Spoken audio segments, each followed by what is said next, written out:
Okay, should be working. Let's get ourselves the... Alright. And with that, we are firmly back. Yeah. Script writing didn't go as smoothly as I thought. Definitely a bunch of writer's block. Did get some stuff done yesterday though. Was able to move over some things, but as of now, we're back with the sports. I just gotta switch something over. And we are set.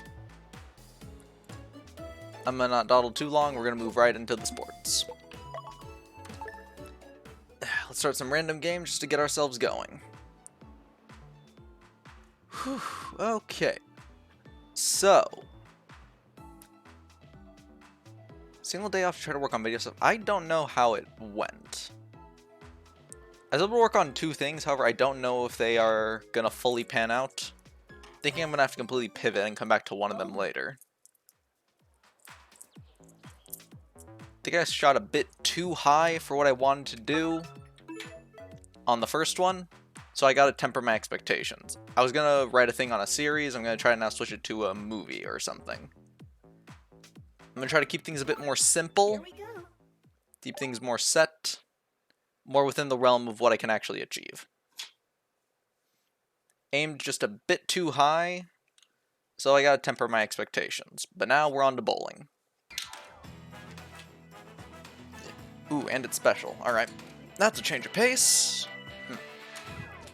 I know my limits when it comes to the sports. I clearly do not when it comes to wanting to write a script, so gotta work on that. Roy Kent sounds familiar. Who were you? I got my eye on you. You sound familiar. But now, we move on to just the sports.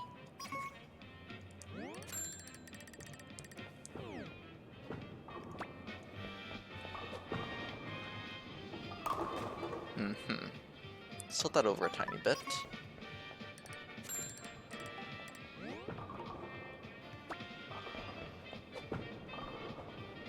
Too much. Too much spin. Okay. This is why I must learn this stuff. Plus, I'm not the only one having trouble, so it's not just me being bad. I am bad, it's not just me being bad.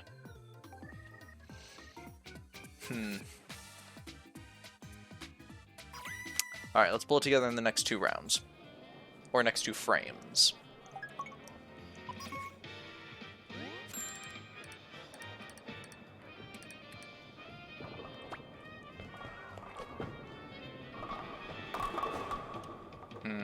Don't like that.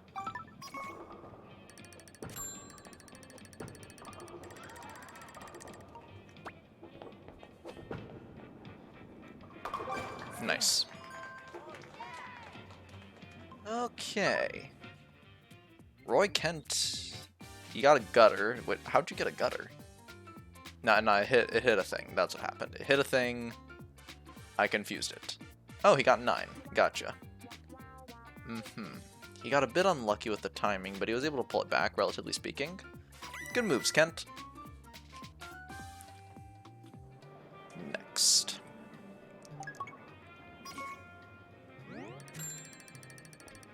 Gotta land a good shot here.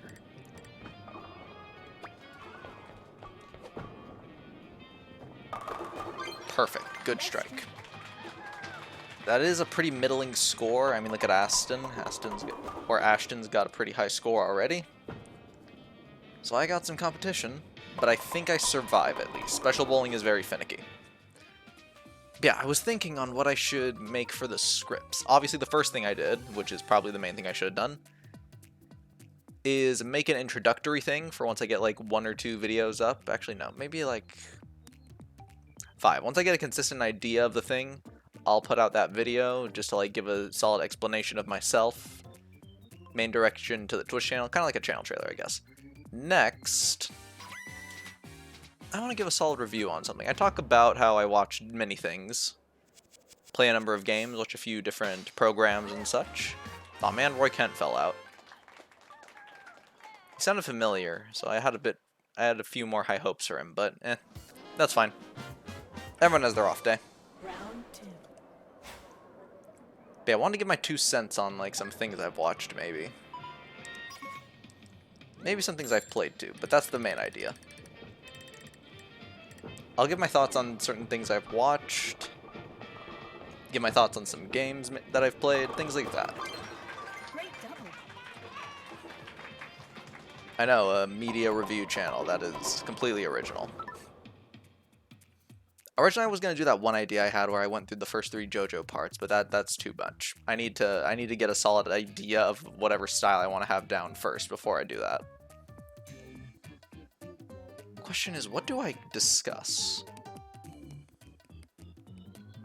Obviously, one of the videos is going to be covering the sports, just my general opinion on the sports, and explaining what I like about it.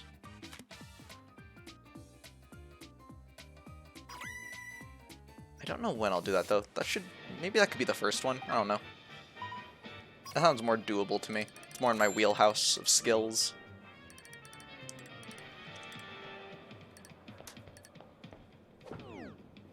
After that, I don't think I touched Blue Lock just yet. I gotta put a bit more distance. Like JoJo, I want to do it right, so I gotta put some distance between that one and my first fuse.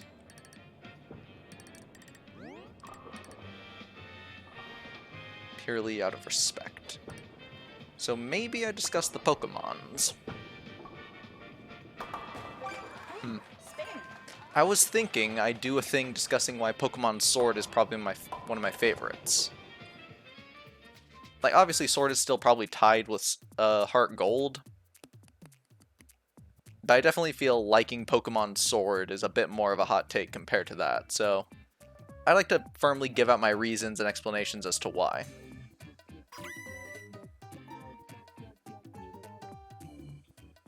That would probably involve playing through it again one more time. I'd be fine with it, and it probably wouldn't take too long. Just I really want to pay attention to it. Okay, how do I...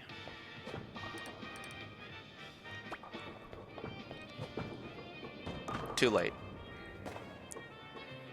Or too early? I'm gonna go this way instead.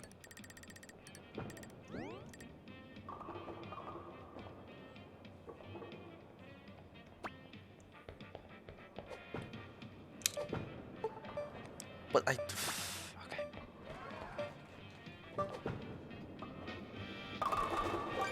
Why? Why'd you do this to me? That earlier shot was perfectly fine. It was already rolling down the thing. Why'd you do this to me, sports? Oh no, Ashton. Ashton's not doing so well. I only know Ashton because I saw him earlier, but Ashton, you gotta catch up. I believe in you. Never mind. I didn't need to believe in you because, or my belief meant nothing. They did get the funny number, so good move to them. And plus, they're forever positive. That's what we like to see. Oh no, come on. You did fine, man. That was fantastic. Alright, here we go.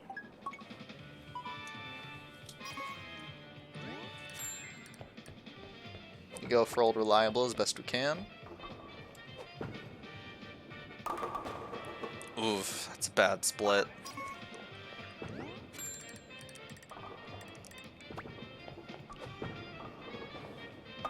We're not brave. We're not brave enough to try that one. No. I might not know my limits on some things, but I know them when it comes to the sports. I have spent enough time in the sports to know my limits. Alright, Wuka. That's alright, going for the 1 pin. Good move, good move. Bella and Tedba, you guys got some ground to cover.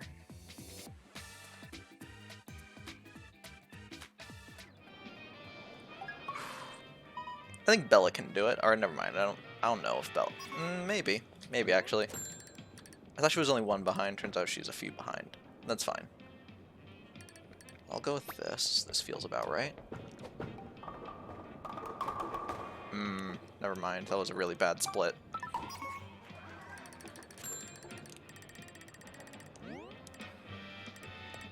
About here. Yes.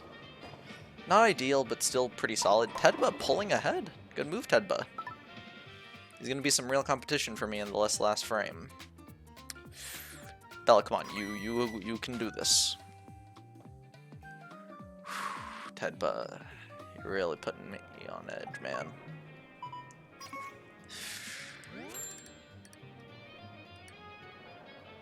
No, no, not there, not there.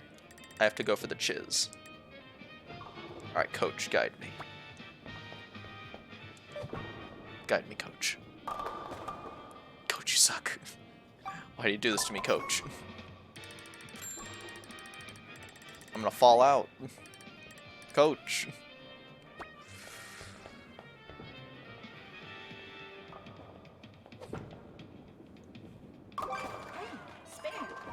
TNT is gonna blow me out of the water. As this is job. Yeah, there we go. Alright, we did our best.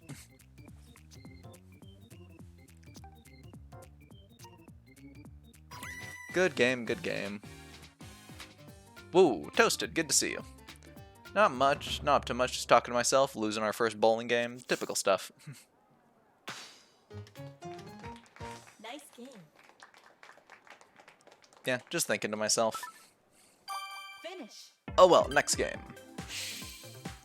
And yes, the robot is back, so of course we gotta don the suit. At least it's plus points, that's good. What is next? We will see. Boop, boop. Wait, is nobody here? No, we're just doing... Oh, right, I forgot to have the room code on. Why do I have the room code still up? Let me get rid of that. Why did I leave that on? No. I am simply playing online random games. Oh, sweet, volleyball. I always forget to turn off the room code thing. Here we go. Faulty, you've been at this for about a year. You think you'd be better at this.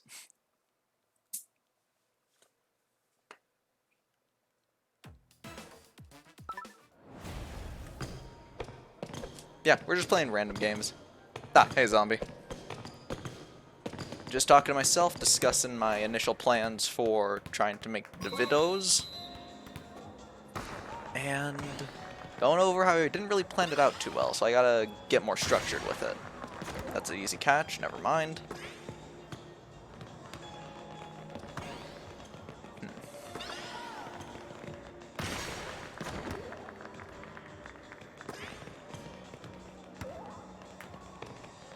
That's fine, just relax.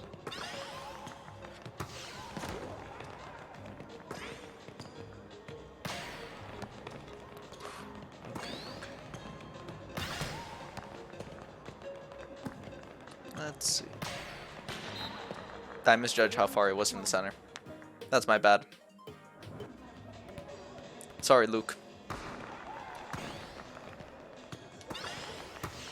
He's a quick man. I appreciate him. We do like a man who knows his quicks. Dang it. Thought he was safe.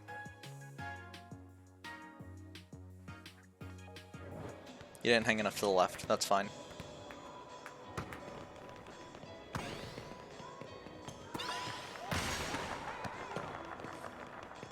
Good shot, Luke. You got him off their timing. Nope. Oh, man. I thought I hit on time. That's my fault. I am throwing this game. I'm sorry, man. I'm sorry.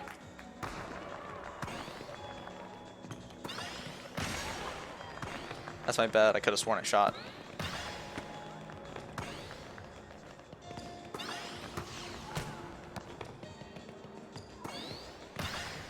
Yeah, me and Luke are sucking at timing right now.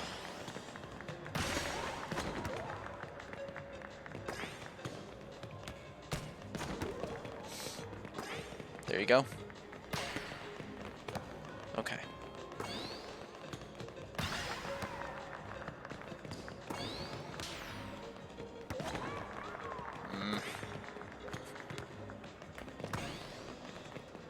There you go. Good slide. Yeah, you could have made a straighter shot, but I understand why.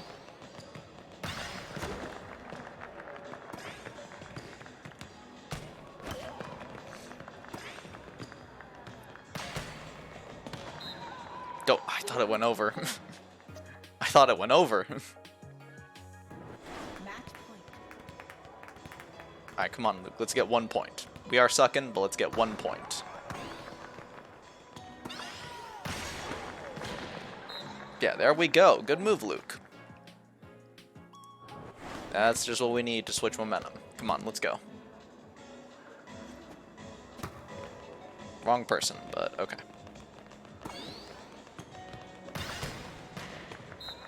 Yes, there we go, Luke. This is what I say about switching momentum. No, other... Damn you, sports. Oh. That's alright, that's alright. Match over. First 2 games, not looking so good. Let's get into the next one. And also fix up our volleyball score. Let's fix that. Where's the... There we go. Damn, our volleyball score. That's fine. You win some, you lose some. Alright, next game.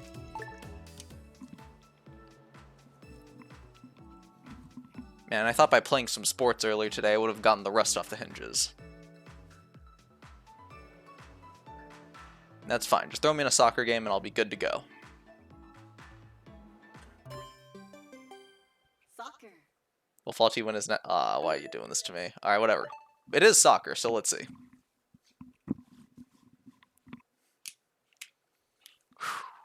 Okay.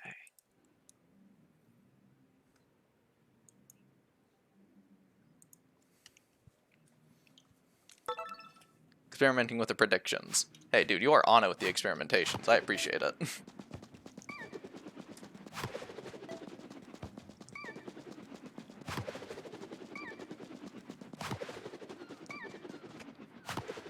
Too far.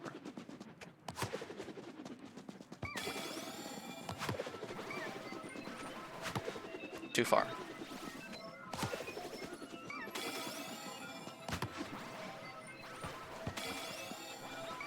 Bit too much.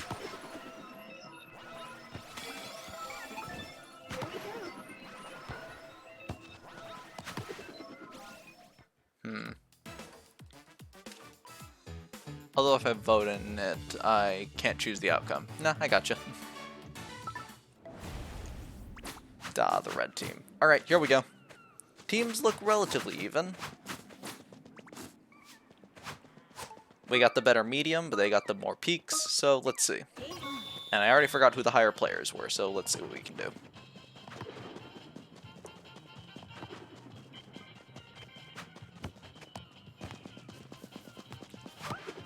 There you go. Why are you already out of stamina? I was passing to you in faith. Whatever, we got some good people out here.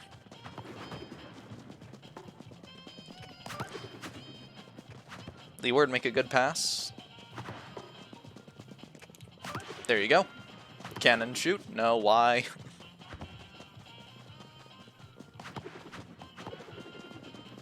That's fine, I'll cover.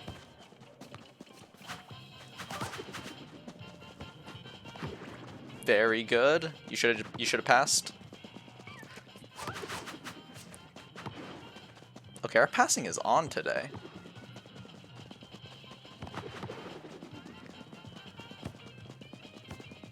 That's fine. We built up enough stamina to make it. That's fine. Very good. We got really lucky with that shot getting blocked by the goal.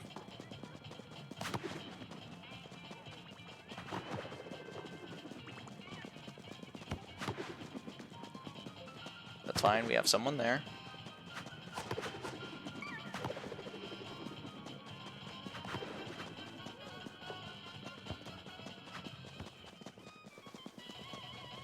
Back it up. Good kick. Bit off angle, that's fine. I am trusting you.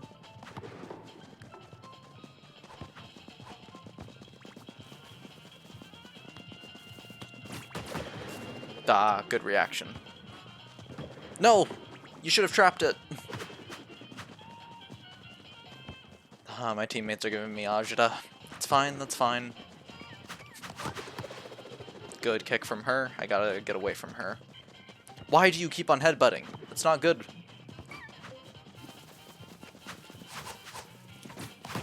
Perfect. I had to.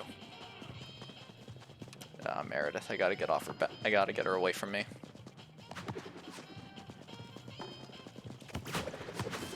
Dang it.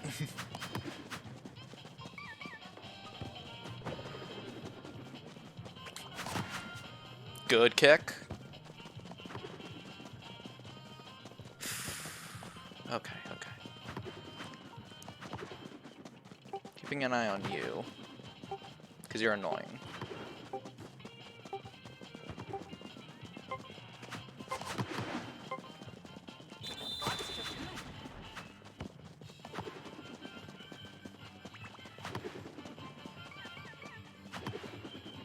Okay. I'll trap it and carry it. Very good. Come on, Leeward. You can do it. Never mind. Go again. No, Leeward. Make a kick. Good block. And that's in. Good word, Antone. We just had to believe in him. Very good. Finish. Good work, buddy. I will say one thing I am bummed out about when you actually complete stuff. You can't see points anymore. Like the little wheel can't come up anymore until you MVP bonus or team player bonus or rush bonus or whatever. You don't get that anymore. That's a bit of a bummer. You get 1 year of all those little bonus things right there, and then you never get to see them again. Oh well, we did win the soccer game. Very nice. So let's take the second Joy-Con off.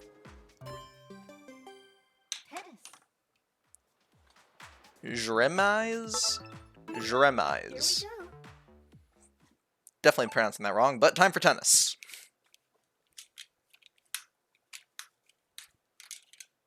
A sport I am very mid at, so let's give it a shot. Ah. And he is a man of culture. Jremas. Jremize, I believe in you. Bring your culture, and I will bring mine. There we go. 0. Technically appears more than a year depending on how long it takes to unlock the cosmetics.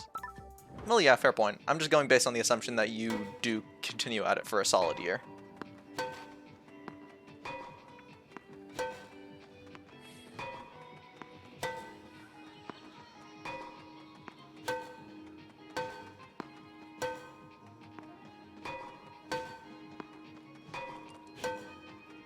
Ah, man. 1. That's my bad. Yeah, good point, Toast. I didn't even consider that. Ah, man. 1, 2. Front me, you kill me.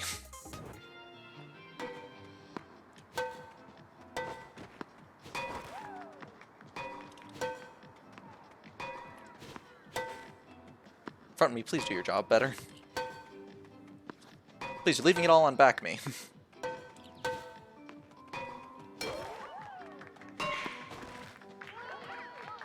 Ah, you're killing me. You're messing up shots. You can't land the connections. Wait, I gotta do something. Zombie is saying, you gotta do something. I gotta see what that is.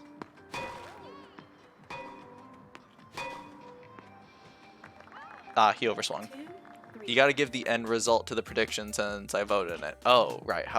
Right, I gotta go to like, I gotta go to that one thing.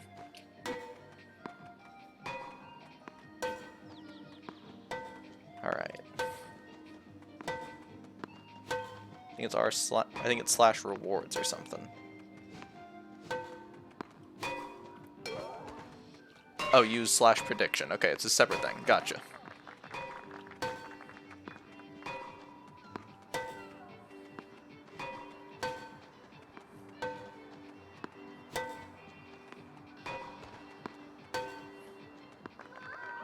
That's out! 4. Ah, fine.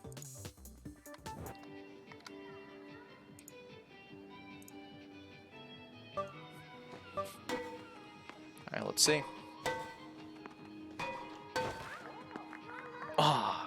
Yeah, he's gonna clean me out. Alright, choose outcome. How did that make it out? Alright, whatever. Nope. Aw, man. Alright, I gotta stop looking at this. Match point. Alright, I'll hand it out when we're done.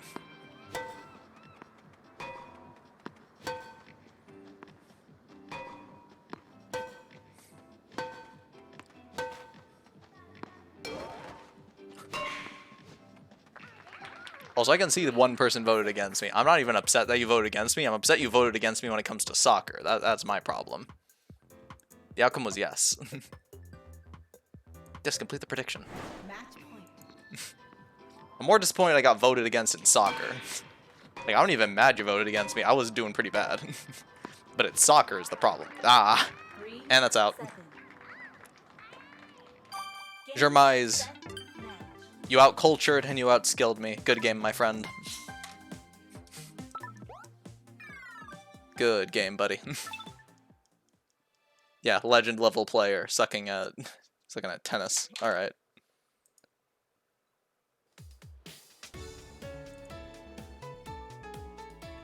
Well, the prediction only really works when there's an opposing bet. Yeah, I gotcha. That is fair. Also, why'd you go from a dark green to a lighter green? And these glasses make it look blue. I gotta I gotta spend more time with these things off.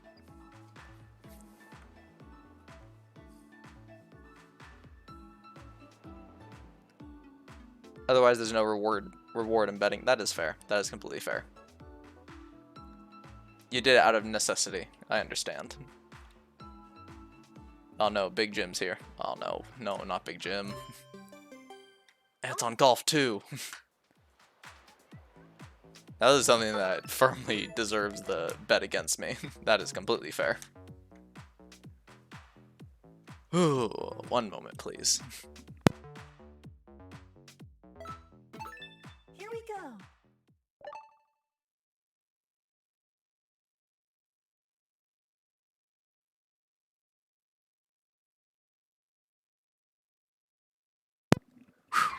Alright, there's that little tournament thing coming up with Wolf. The contestants. I still don't know if he wants either, like, I don't know what he means by Nintendo ID. I think he meant the friend code. But I don't know. I don't know what I need to provide in order to do the thing. Whatever, practicing for golf, let's go. Round 1. I don't know what he meant by Nintendo ID. I have, like, my Nintendo Online stuff, I don't know if that counts. Alright, let's see. Here, and... Nice shot. Yeah, friend code, I think so. Alright, yeah, that's what had me confused. I was wondering if he meant friend code, because I don't know how you could get me with just the Nintendo ID. So I gotta provide that then. Nice on. Which makes way more sense to me. Terrain. Tilt it a bit this way.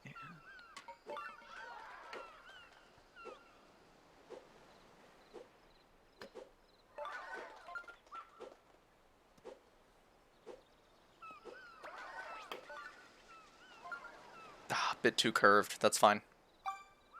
That's alright.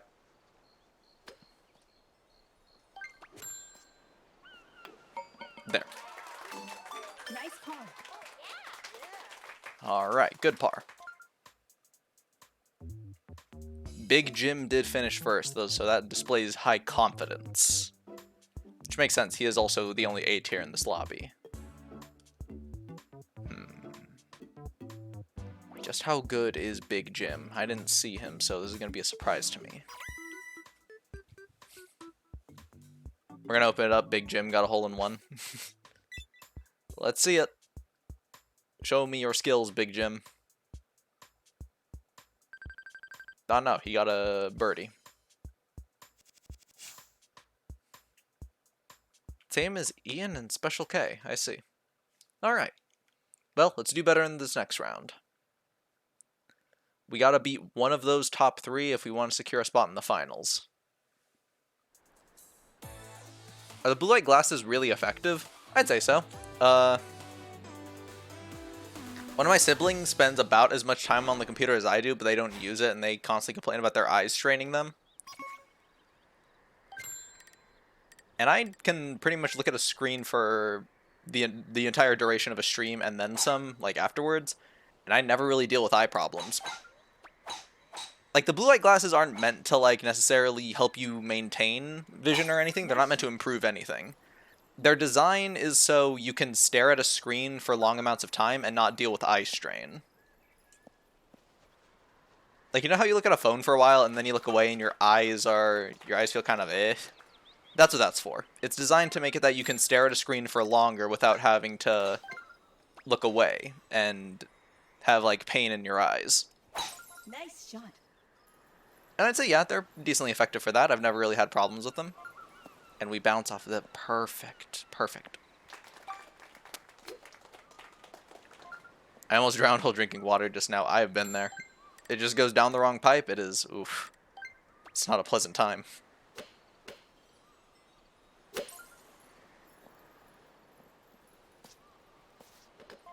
Not as close as I wanted to be. Nice on. Should have gone more so for 3.5s. Or 3.5.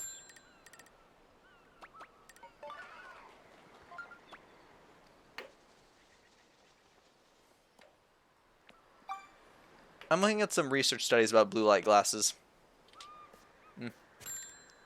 Yeah, research is always important.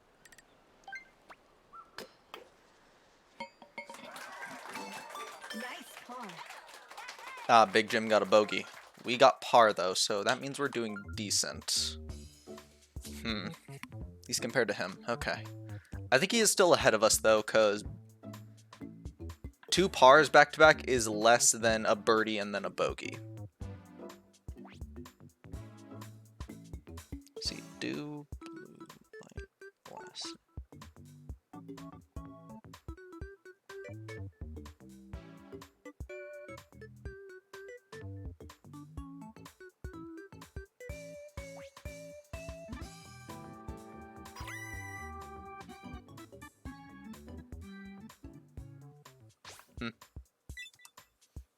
I don't know if they're fully needed, but I wear them enough because I think they help to a degree.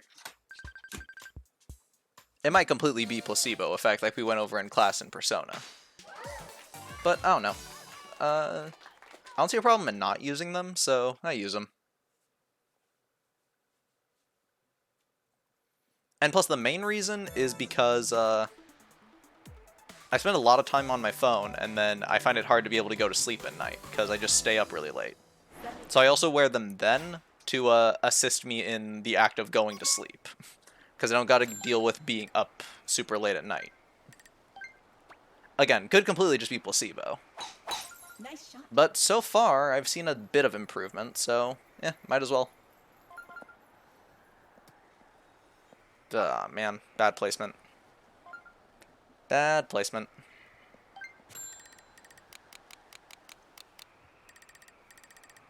I'll aim here.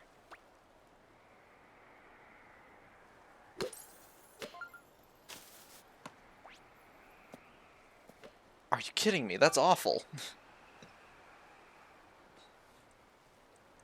Alright, we're gonna slice ourselves here.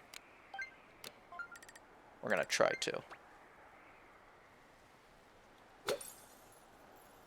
Didn't work. I mean, it got us to somewhere decent, but this is still pretty bad. In terms of scoring on par.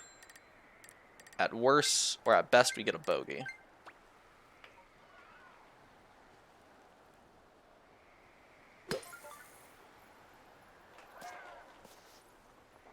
No, no, please stop, please stop. No, that's too far. That's way too far. Okay.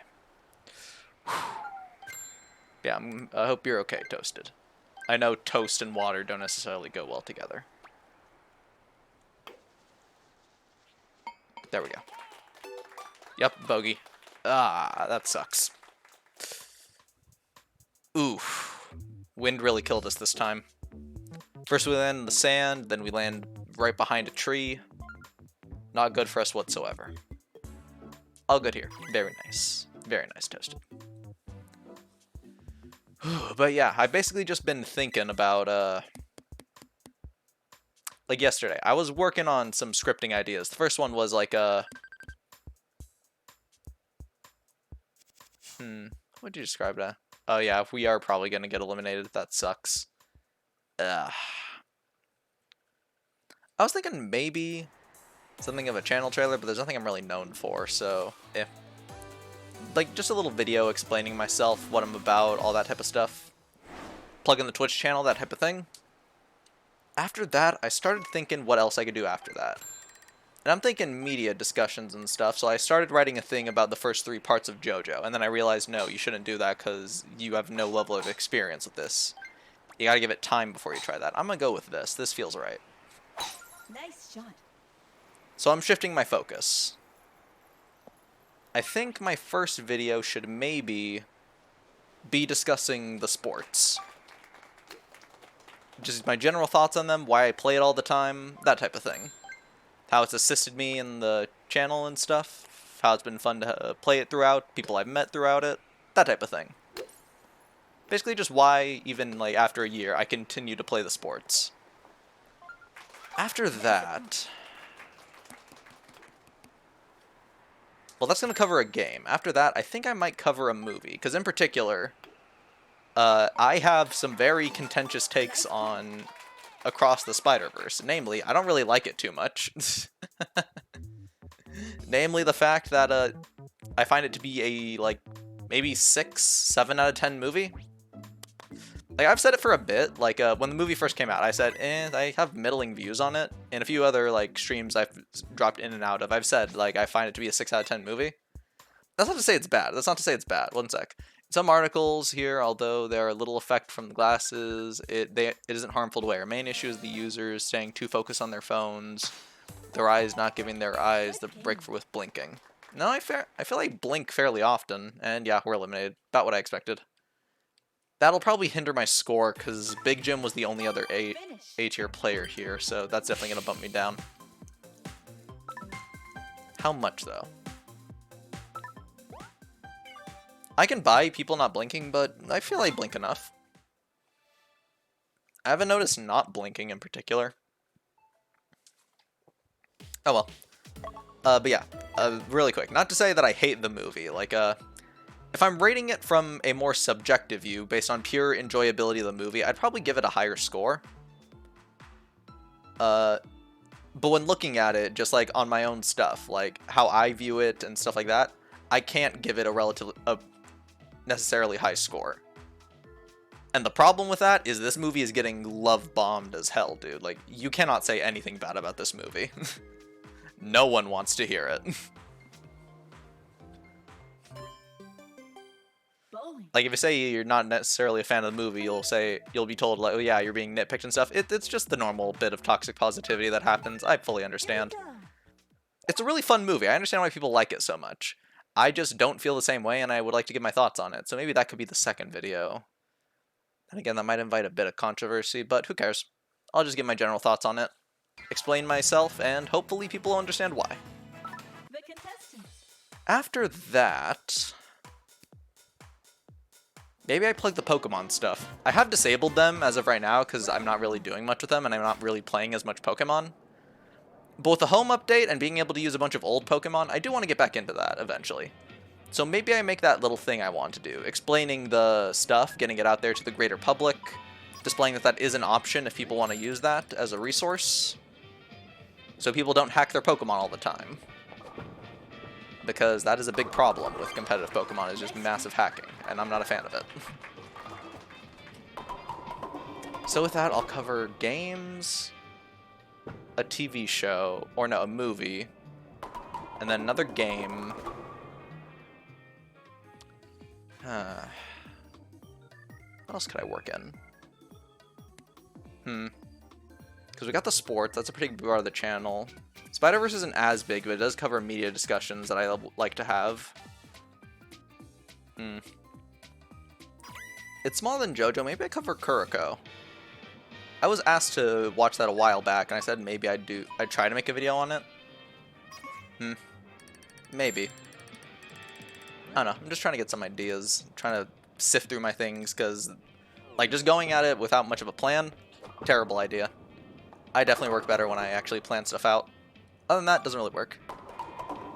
Speaking of which, have you guys seen the new Spider-Verse movie? That is what I just discussed. Yeah, I have seen it. I have thoughts on it. Again, it's not a bad movie by any means. It's way better than most of the stuff coming out nowadays. I just have problems with it to some degree.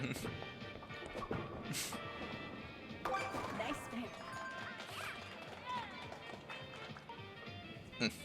No, yeah. Zombie, from what I can tell, isn't the type of person to watch it, most likely. Yeah, I did see it. Doll did say she was going to go see it today, but because stuff happened, she didn't get the chance, so maybe she'll see it later. Let me guess, it was the cliffhanger at the end? Oh no, dude, it's way more fundamental than that. I don't care about the cliffhanger at the end. That is a thing I can criticize, like for example, I could say, I don't really think they ended it in a proper way. Like, I felt they dragged their feet too long in certain points, and then it kind of cut off abruptly, but I fully understood it was going to be a cliffhanger going into this. They explained when Spider-Verse 1 came out, they explained that it was going to be 2 parts. So I fully went in knowing that it was going to be a 2-parter. I did kind of forget about it over the course of the movie just because I got kind of sucked into it. But no, my problem is more character stuff and more like world building stuff. That doesn't make sense to me.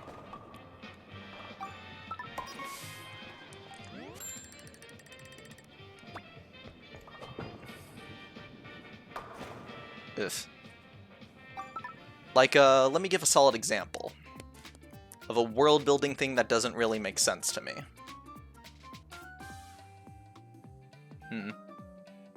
No, that's a Spider-Verse 1 problem. That's that thing. Let me think. Oh yeah, number one thing that does confuse me a bit, or not number one thing, just a thing off the top of my head. How does Miles have canon events if he's an anomaly? Like, what determines you having a canon event? That's my big question. If Miles is an anomaly because the spider that bit him wasn't from his dimension, and he's being told that he wasn't meant to be Spider-Man and such, how does he have canon events? If there was already a Peter in that universe that had canon events, and all that stuff happening, why does Miles get them if he was never meant to be Spider-Man? And stuff like that. I don't really get it. How does that work? And you can't then say, should we put spoiler warnings here? Or, I don't know, it's been, that is a question. It's been about a week? Do you think that's enough time? My general consensus is like 1 to 2 weeks before spoilers are pretty much fair game. Oh, I messed that up. I messed that up. The boy, good to see you. I'll make a poll really quick, why not? I'll put up a poll, why not? Let the people decide. I'm playing the new Zelda game. I am waiting to get back to the new Zelda game. I have a poll management? What's this? No, new poll. But yeah, how's it going? I have been playing through the new Zelda game on the streams. I've had to restart it a number of times. It's been annoying for 4 days straight. Ah, yes, I understand. One of my siblings took the game, played on the vacation. They pretty much played it through most of the vacation. They were having a wonderful time.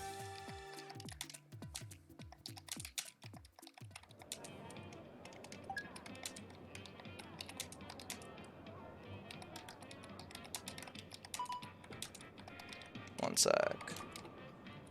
Yeah, how's it been with the new game? Wait, one sec. Oh no, I can't type new spider movie.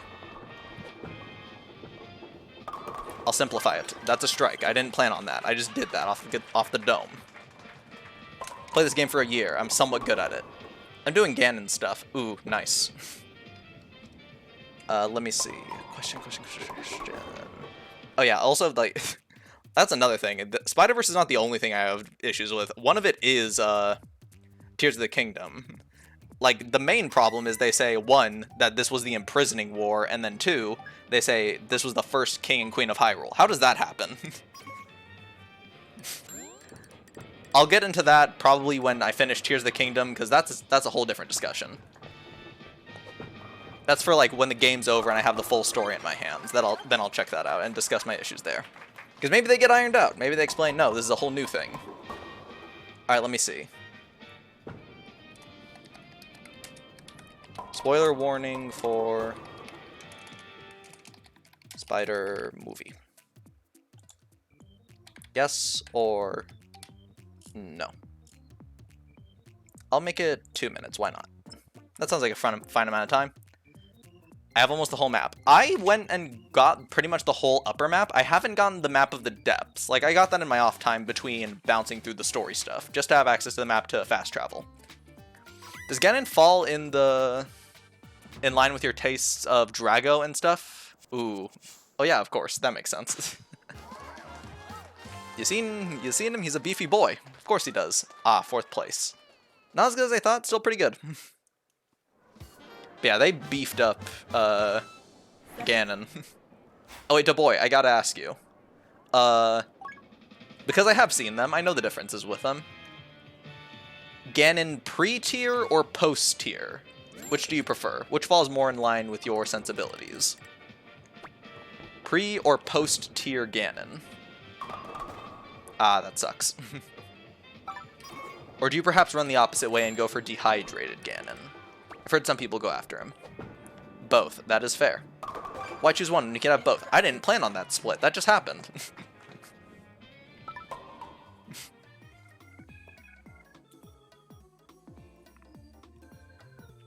Yeah, my general rule on spoilers is 1 to 2 weeks after the thing's out. It's pretty much fair game. But I understand. I might as well put it up just in case. But, do you ever finish Ring Fit? I am playing through it on my own time. When I get to like the final stuff, I'll probably stream it. But I'm playing through it on my own time just because, dude, Ring Fit takes forever. There's so many stuff. I want to move on to other games. I have to play Persona and Kingdom Hearts because one BBT requested I play. Or no, BBT fulfilled the rules that I have to play Kingdom Hearts, and I really want to play the new Zelda, and Zombie requested I play Persona. So I got stuff I gotta play. So Ring Fit just wasn't able to fit into the schedule, so I'm playing it on my own time. Playing it more days, in all honesty. Like, I play it more so in the morning, just to, like, get my day started. It's been fun. It's been fun playing Ring Fit, like, multiple days. So whenever I get to the final stuff, I'm gonna go do that. By the way, there's new Persona 3 coming out. What, a new Persona 3? What do you mean new Persona 3? I thought Persona, we were already on 5. Is there, like, a new version of Persona 3? Like, a... No more funny ring dialogue? That is fair. Again, I'm gonna bring it back when we get to like the more endgame stuff. It's just it takes forever. It takes forever to get through Ring Fit, guys. It takes so long. I barely put a dent in it playing on my own time, but alright, I will put up a spoiler thing for the Spider-Verse stuff.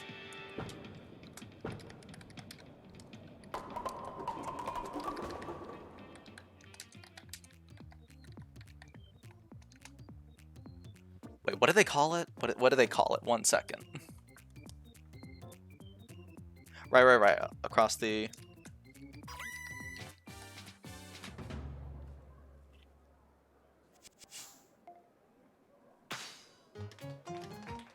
Ah, bummer, we fell out. That's fine.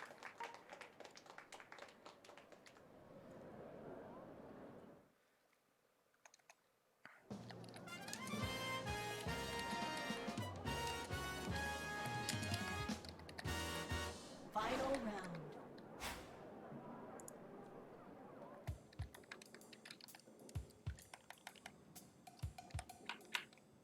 There. Okay, that's a bit big. Let me shrink that. And also move it. Make it bigger again. There. There we go. We are now free to discuss spoilers for Across the Spider-Man, Across the Arachno-Humanoid Poly-Multiverse. If you've seen the movie, you know. Also, Koroks suck. The Koroks, I've found them fine. I find them fun to play around with. I don't get why so many people are torturing them, but I fully understand why, to a degree. It's mainly 1, comedy, and then 2, they're taking out the frustration on just more Korok poop. I get it. Also, yes, I think it was a director who did confirm that the Korok seeds are in fact just Korok poop. But yeah, that's a thing. Why he uses them as his maracas, I don't know them. I just ignore them? Well, you need them if you want more weapon upgrades. I saw the craziest thing. It was like a dude upgrading his weapons, or like his weapon stash, and Hestu said, I'm gonna need 27 Korok seeds to give you more stuff. I haven't even collected 27 Korok seeds. You're insane, Hestu. You're a psycho. Why 27? Will Faulty win his next... Ooh, I don't know. We will see. This is tricky times. I don't know if I will.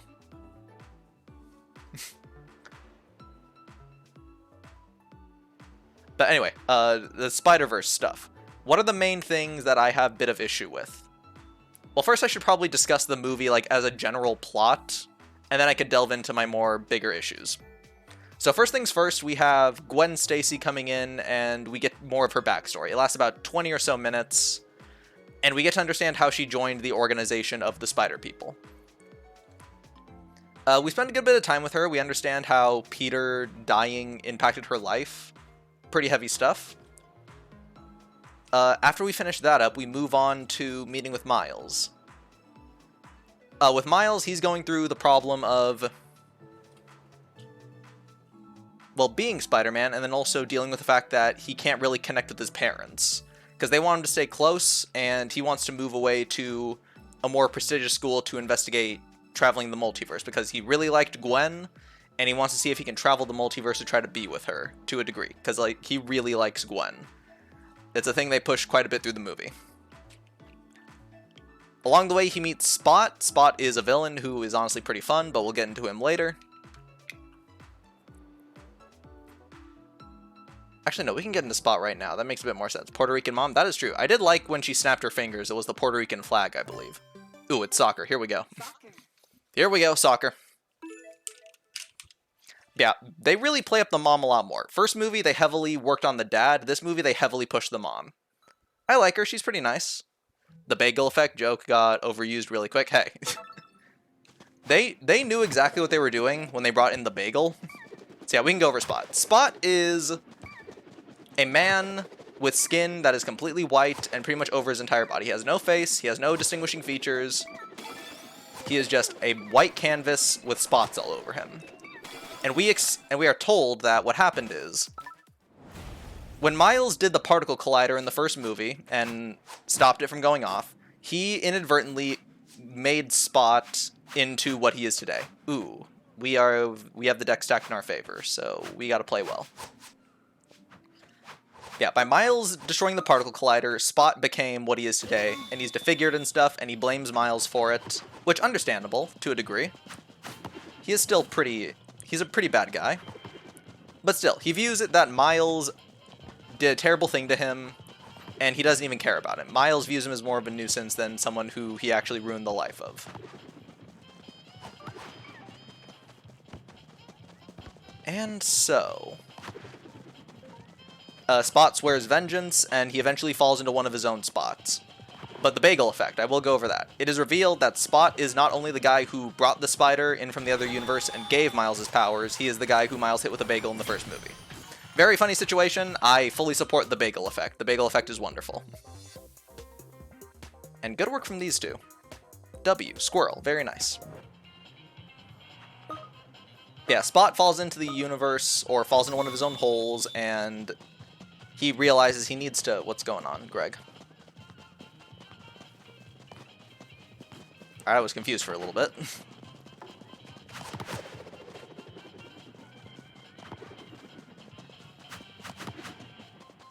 Anyway, after Spot falls in, Gwen shows up and chats with Miles a little bit.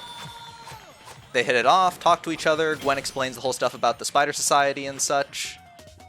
Explains it's a very small strike force that only a few people can get into, which might be confusing because I called it Spider Society. We'll go into that in a bit. Spot gets out of himself, and then finds his way to get more spots. Real bad, because that means he can travel the universe now. Missed it. Why would you want to pass to me? I'm not an option right now. Yeah, Gwen has to leave because Spot is causing problems, and it's her job to find him. Terrible. I suck right now. I can't let this ball go in. Ah, Solace is on Overwatch too. Okay, solid enough. I see what you're going for. There you go. Aw, man. Oof. Yeah, bottom line, they end up crossing the multiverse a few times until Miles gets to a point where he accidentally stops something, and it starts tearing the universe apart. Oh, wait, no, I missed. Alright, Alright, we're gonna stop playing the sports for a little bit so I can discuss this, because my mind is fried. One moment. I had to actually structure myself, because I can't think of this while playing soccer. I'm tripping over myself. But anyway, good goal from them. That was fantastic.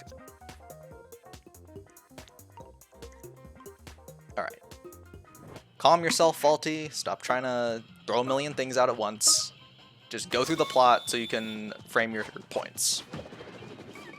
Alright, they can cover that. W, come on.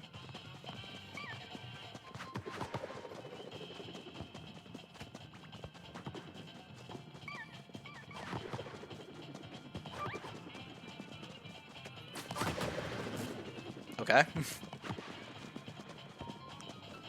Can you cover that? No. Yes.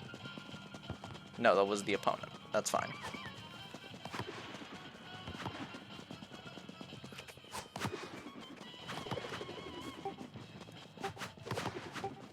Okay. I want to cover you.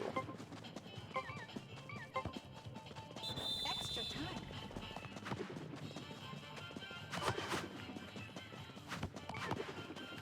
Very good.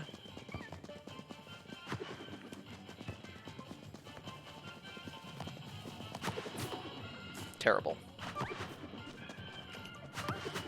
Go high. Make it a high kick. High kick. Just high kick. Just kick it. Just kick it. In. Very good. He could have stopped that, but whatever. Okay.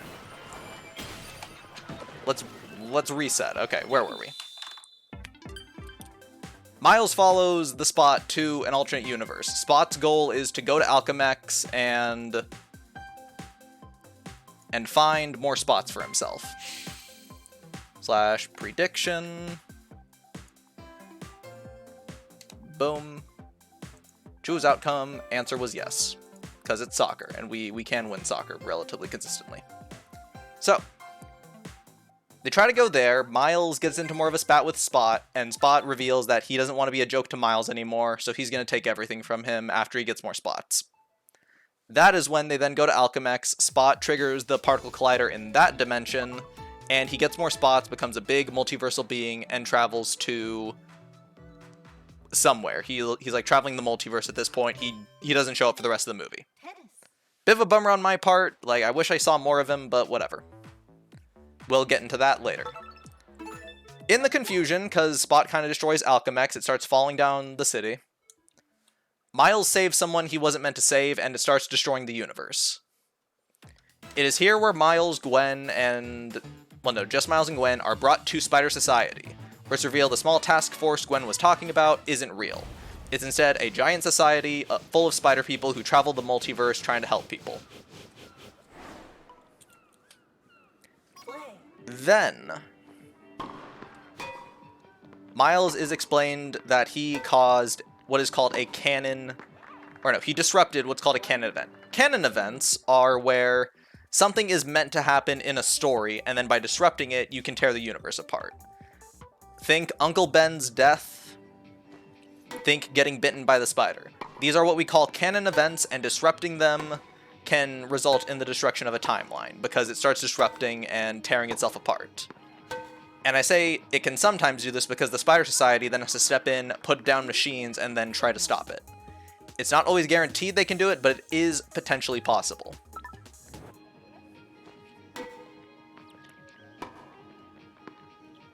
Miguel then tells Miles that his father is going to die, and that he can't let him stop it, because he's been running around the universe, and at one of the canon events is a police commissioner dying who is very close to Spider-Man. Or a police captain of some type. It could be an inspector, a captain, just some ambiguous level in the police department, and that was awful. 2 all. So, Miles decides he can't let this happen, that he can't let his life be determined by some algorithm. I'll get into that little line a bit later. As to why I have a bit of an issue with it. But Miguel tells him, I can't let you leave because if you do that, supposedly Miles' dad. Yeah, that's another thing. Miles' dad is going to be, he's going to become a captain. And that's why Miles says his dad is now going to be at risk of dying. Because being a captain is a high enough rank that you are now at risk of dying to a canon event. So Miles decides, no, I can't let my dad die, so I'm going to run back to my universe and try to save him. This gets the entirety of Spider Society, who has bought into this idea, to then try to go against him and try to stop him. So it's Miles versus like a million spider people, and he somehow wins. That is a point I'll cover another time. Miles gets to the machine that they have called the Go Home machine, where you put someone in and it sends them back to their home universe. Which I will also cover later, because this point. Miles gets in it and it sends him to Dimension 42. Problem. Miguel isn't from Dimension... Or no, Miles isn't from Dimension 42, he is from Dimension 1610. So what happened? It is because the spider that bit him is from Dimension 42. And so it sends him to that universe. Moving on. Gwen gets sent back to her home because she supported Miles and resulted in him being able to escape. She goes home, fixes things up with her dad, and he quits. So she now believes if she can get Miles' dad to quit being a police inspector, or do something like that, then canon events can change.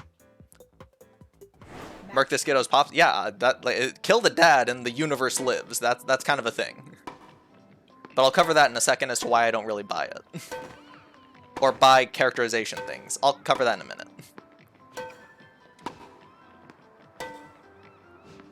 So Gwen now believes that events can be changed, so she gets a whole group together to go fix the Spider Society. But back to Miles, he is in another universe. And he finds a universe without a Spider-Man because the spider that bit him wasn't from his dimension. As such, this is the universe that resulted from him getting spider powers.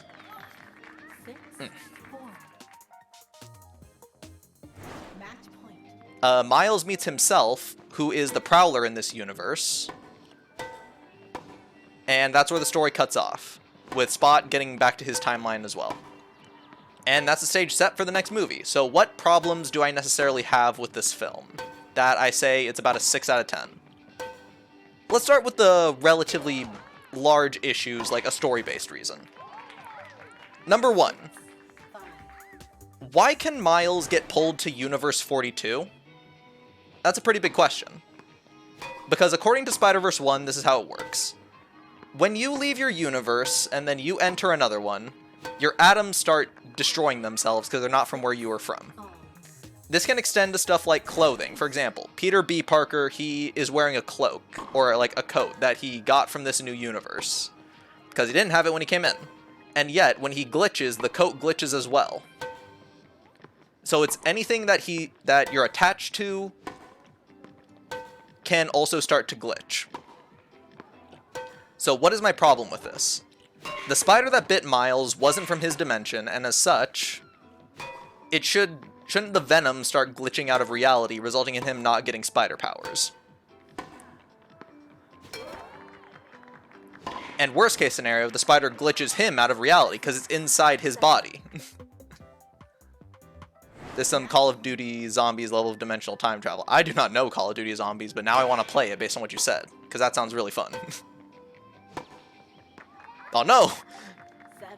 No, big cheese! That's fine, we're at deuce again. Point is, how does that work? But more importantly, how does the spider machine send him back to that universe?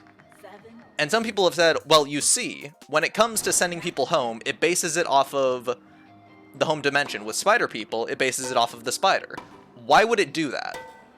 Spider people are not the only ones sent through here. We literally see an enemy sent through here, like the Vulture or something from the start of the movie. He's sent back to his universe. Why is it then that Miles gets sent back based on the spider? That's a dumb system.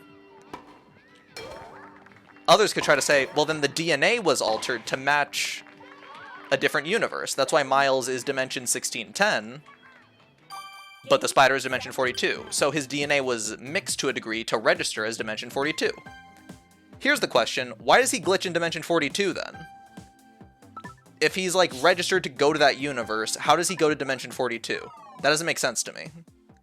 And so we're now dealing with the problem that Miles, 1, shouldn't have spider powers, 2, should be glitching out of reality, or 3, shouldn't have been sent to a different universe, which is probably the most logical thing for what the movie's trying to do. So that's a bit of a problem. Why is Miles being sent to a random universe from the spider? How does that work? I don't understand. Next is a bit of pacing issues with the movie. The stuff with Gwen at the very start, it takes a bit too long for me. I don't understand why Gwen took up so much of the opening bit of the movie if we're trying to get back into Miles. I get they want to set up Gwen, they want her to be a bit more important, but I felt it dragged on a bit too long. I don't know exactly what you would cut, but I definitely feel some stuff could be cut. Like, if I saw the movie again, I would be able to give a more thorough analysis of it, which is what I plan to do before I ever start writing that script. Gwen Quagmire, we're gonna discuss that another time. Point is, I feel some of the stuff with Gwen could have been cut to keep up the pace of the movie, because this is a long movie. And unfortunately, at some points, it does feel long. Like, it's a pretty snappy movie, all things considered. Round 1. It's definitely pretty snappy, but it doesn't feel as snappy as the first movie. The first movie had excellent pacing and an excellent bit of time. It never felt like it dragged for too long. It felt just the right amount of length. It was wonderful. I very much enjoyed the pacing and time of the first movie. I should have aimed a bit more. That's my fault. I always get iffy on this course.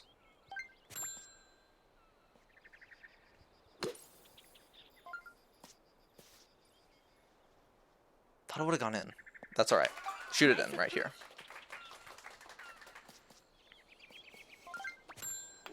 There. Nice paw. Yeah, the pacing is definitely a bit of an issue. It feels it drags on way too long. I don't think they needed as many scenes with the parents. Like, they have so many scenes of, like, his mom and dad trying to reassure him of stuff, and I don't feel they were all needed. Like, there are like a million little things you can cut out of the movie to make the pace better and make it more snappy and flow overall better. Like, it's a million little things. That's the ultimate thing I have with this movie. It's death by 1,000 cuts and then some large gaping holes. There are some big issues I have with the movie and then a million tiny things on top of that. Like, it's not all nitpicks that I have with the movie.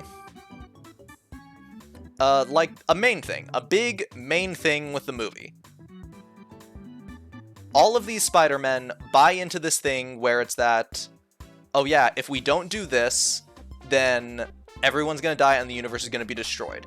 And they're painting it like Miles is unquestionably correct. Miles is gonna go into the next movie, he's gonna save his dad, and then prevent his universe from being destroyed, showing that you can disrupt canon events, you don't have to let people die, and Miguel was wrong for letting that happen. That is awful, if that's what you want to do, because then it paints all the other Spider people as stupid for falling for that. It then paints all the other Spider people who we all know and love. Like, you see Spectacular Spider-Man, you see, let me think. You see Peter B. Parker, for one. Who else? They show Toby and Andrew, but I don't know if they're a part of the Spider Society necessarily. Yeah, basically all these Spider people you know and love throughout the multiverse, that all of them believe this, and they were all just completely wrong. Lego Spider-Man was briefly there. Yeah, Lego Spider-Man. You're gonna tell me Lego Spider-Man was wrong? Are you kidding me? Lego Spider-Man was awesome. You're gonna believe that pure soul was just buying into this without really going into it? Now, the ballsy thing to do would be next movie, they say, no. Miles was wrong. You do need to let canon events happen or the universes get destroyed. That's an unachievable rule. You can't break it. Also, Rokutoster. Thanks for the follow, man. I very much appreciate it. We're just discussing stuff right now. Alright, I'm going to aim a bit down here to deal with the wind, and yeah. Yeah, it's painting all these Spider-Men as just going along with this and then potentially being wrong on this thing, when Spider-Man is the last person to let that happen. And what that tells me is all these Spider-Men could have been like Miles. All these Spider-Men could have been like, no, I need to save this person. And they could have experienced something like it to show them that, no, this is how it has to happen. And that's why they agree with Miguel. They're not just agreeing with Miguel based on, like, hearsay or something. They would agree because there's no other option. They would not just let people die. That's not how Spider-Man works, and that's... What I would have to say is a multi-universal character assassination if that's how you're doing Spider-Man like that. That's a big problem. That's a big gaping problem with the movie that most people aren't really talking about, because yeah, you have to have Spider-Man fighting Miles. That's just how it has to happen. And I get it. It needs to happen for the movie, but you need a good reason. You need a really good reason for your heroes like Spider-Man to fight each other. Because we see how Spider-Man interact when they meet each other. Andrew, Toby, and Tom. They get along really well. All Spider-Men would typically get along really well if they met each other. So to make them fight, you need something big to make that happen. And this doesn't work for me. That's just, again, multi-universal character assassination. I'm not really with that. Because then that makes me ask, what is so special about Miles that makes him break the mold compared to every other Peter Parker and non-Peter Parker? It's a pretty big issue with the characterization in it, and I'm not a big fan. Let me see. Alright, what else did I have that was wrong with the movie? There were a few other things.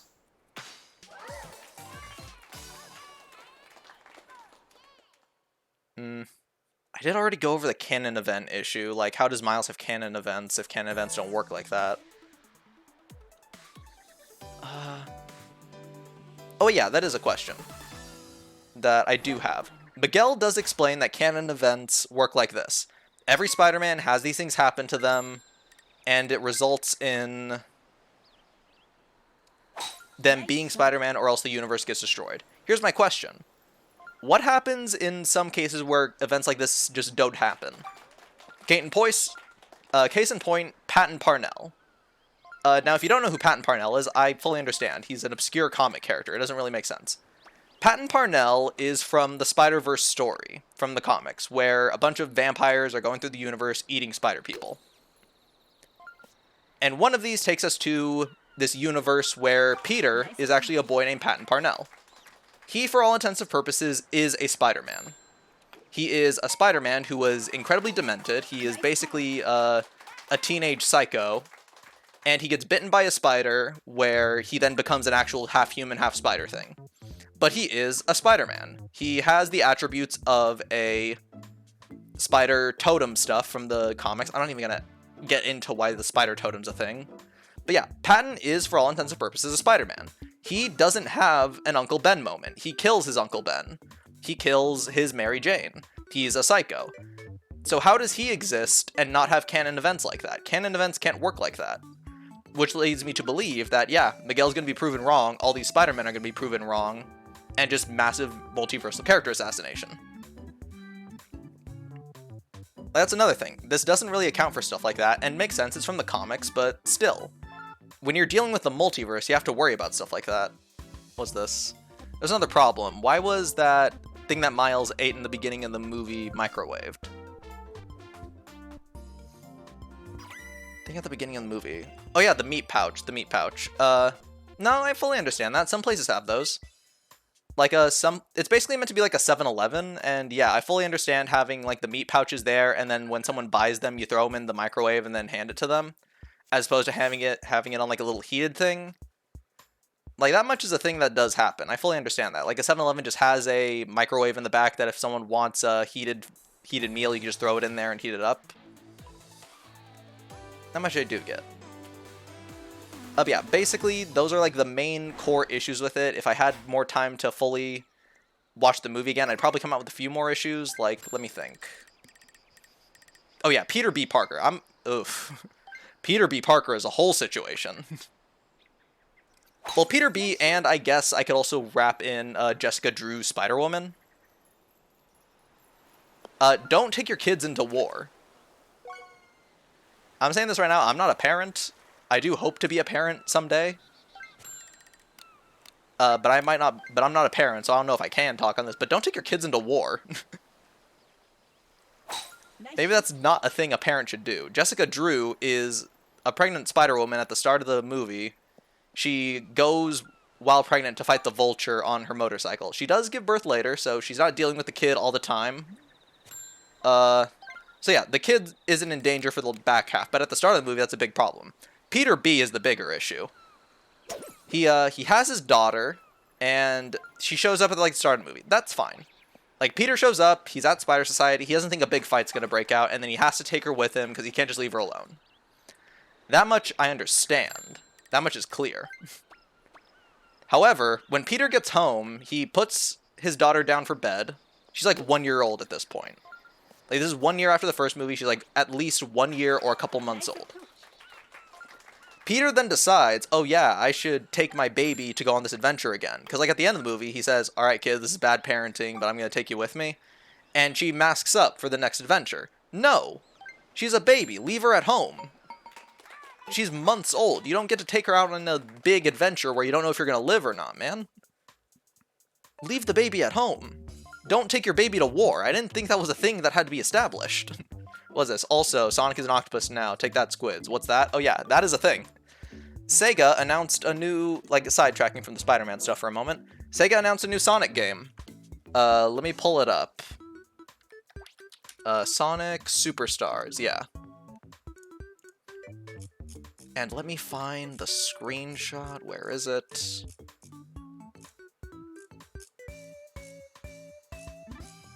I guarantee there's a screenshot of it somewhere.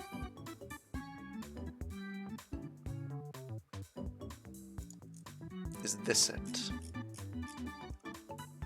No, I'll have to pull it up myself. Alright. Yeah, in the game, there's a scene where Sonic and his friends are doing, like, stuff in a retro world. And for a moment, they turn into octopi. So let's take a look at that really quick.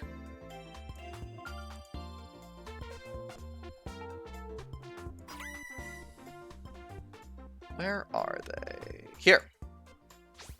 Here they are. Let's pull that up really quick. Window capture. Yes, here we go. Let's take a quick look at this. Well, first let's alt this. And extend that. Ah, we fell out, damn it. Alright. So close that. And look at this. Quit spectating. Yes, there they are. And that shows me... Well, let's also back up really quick just to get another look at it. Yeah, look at that. And that tells me if Sonic were to play Splatoon, he would pick an Octoling, not a squid person. So there you go. Sonic chooses the octopus. Much better than the squids. Eat it. Octolings are better than Inklings. There we go. Yeah, again, wrapping up the point, don't take your kids into war. That's a big no in terms of being a parent. What else? Oh yeah, just some other stuff. Like Gwen has a big moment where she's like tells Miguel we are supposed to be the good guys. Categorically, you are. Like categorically, yes, you are. It is one person versus the universe. Actually, no, it's not even that. The movie wants you to think it's one person versus the universe. No. It's one person and the universe versus the universe. Why do you think by saving your dad and then causing a canon disruption that'll eat the universe, why do you think your dad's gonna survive that? Like, no, your dad's gonna die as well. And with the way you are, do you think the Spider Society is gonna send in people to stop it? No. Are you insane, Miles? You're gonna kill your dad either way you do this. Alright, we're gonna block this. There we go. Wowzers, yeah, Sonic is a squid now. Or no, Sonic's an octopus now, very specific. But it is a new Sonic game, looks pretty nice. I look forward to it. I will have Sonic Origins soon enough, the Sonic Origins Plus. And then I have Sonic Mania already, and then we're getting this new Sonic game. So nice, a bunch of classic Sonic. I am a big fan of this. He's only 15, cut him a break. Oh, I understand. That much I do get. I get Miles' thought process on this, but categorically, Miguel and the other spider people are correct. By Miles doing this, actually, no, isn't Miles like 16 or something right now? I thought he was like 15 in the first movie, so he's like 16 or something. Not much of a difference, I fully understand, but my point is, the way Miles is going about this, it is his dad and the universe versus the universe, or technically the multiverse. Like, the reason the spider people are trying to stop Miles isn't to stop him from killing, or to stop him from saving a life. They're trying to stop him because if he does this, he's putting the entire multiverse at risk. Like, I can't help but view Miguel and the spider people as completely correct with the information they have. It's like Doctor Strange. Yes, Doctor Strange shouldn't have given Thanos the Time Stone because that then resulted in him killing everyone, and there were like a million other ways they could have solved the problem. Namely, portals, cut off his Infinity Gauntlet, stuff like that. That was early. Dang it. The point is, with the information they have, I can't say Doctor Strange was wrong. He was still stupid, but with the information they had, the movie written the way it was, I understand why he did what he did. Like with the spider people, I fully believe that they're making the right decision given the information we all have access to. Like I said, I would cover it again. When Miles says, so I'm supposed to let people die dependent on what some algorithm says, do you realize how messed up that is? No, Miles. We're not basing it off of an algorithm, we're basing it off of worlds ending. We're basing it off of actually seeing what happens. And to say, oh, it's some algorithm, that's kind of just belittling every other world that got destroyed. That's kind of messed up. Like, I just think that's the complete wrong thing for Miles to say.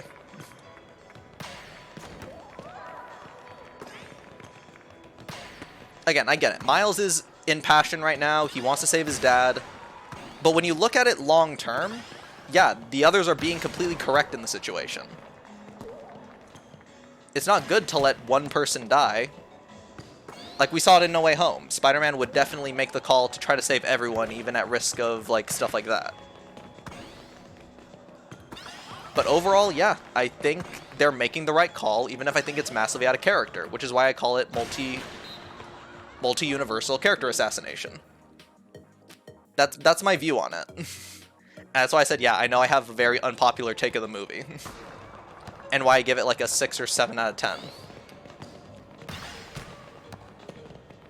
Because there's like a bunch of things that I have big problems with, namely the big emotional payoffs to the movie. But you can't really talk about it because the movie is being love brigaded. Like, you can't say anything negative about it. From what I've seen. My head hurts? Exactly. This is what happens when you think about movies. This is what happens when you think about these things. It's awful. I can't stop my brain from thinking these things. But yeah, that is my thoughts on the movie. It is a bunch of things that I have issue with. But all that being said, I don't have a problem with people enjoying the movie and wanting to like it. That's not all a problem. I have never been someone who is in favor of telling someone they can't like a movie. That's stupid. My point is, I want to look at films, I want to look at why I think the things I do about them, why I feel the way I feel about them. Dissect it, and then from that, either better appreciate them, or realize that what I originally felt shouldn't have been as big as it was. For example, I very much enjoy Blue Lock because I feel the characters are done really well, the payoff is really good, art and all that type of stuff. And if I break it down to as big a degree as I can, I firmly believe I can still enjoy the story entirely. I can find very few, but honestly very important flaws in the structure, and I'll still enjoy it. And that's overall the point. These shouldn't make you hate Spider-Verse unless they contradict things you originally thought about it.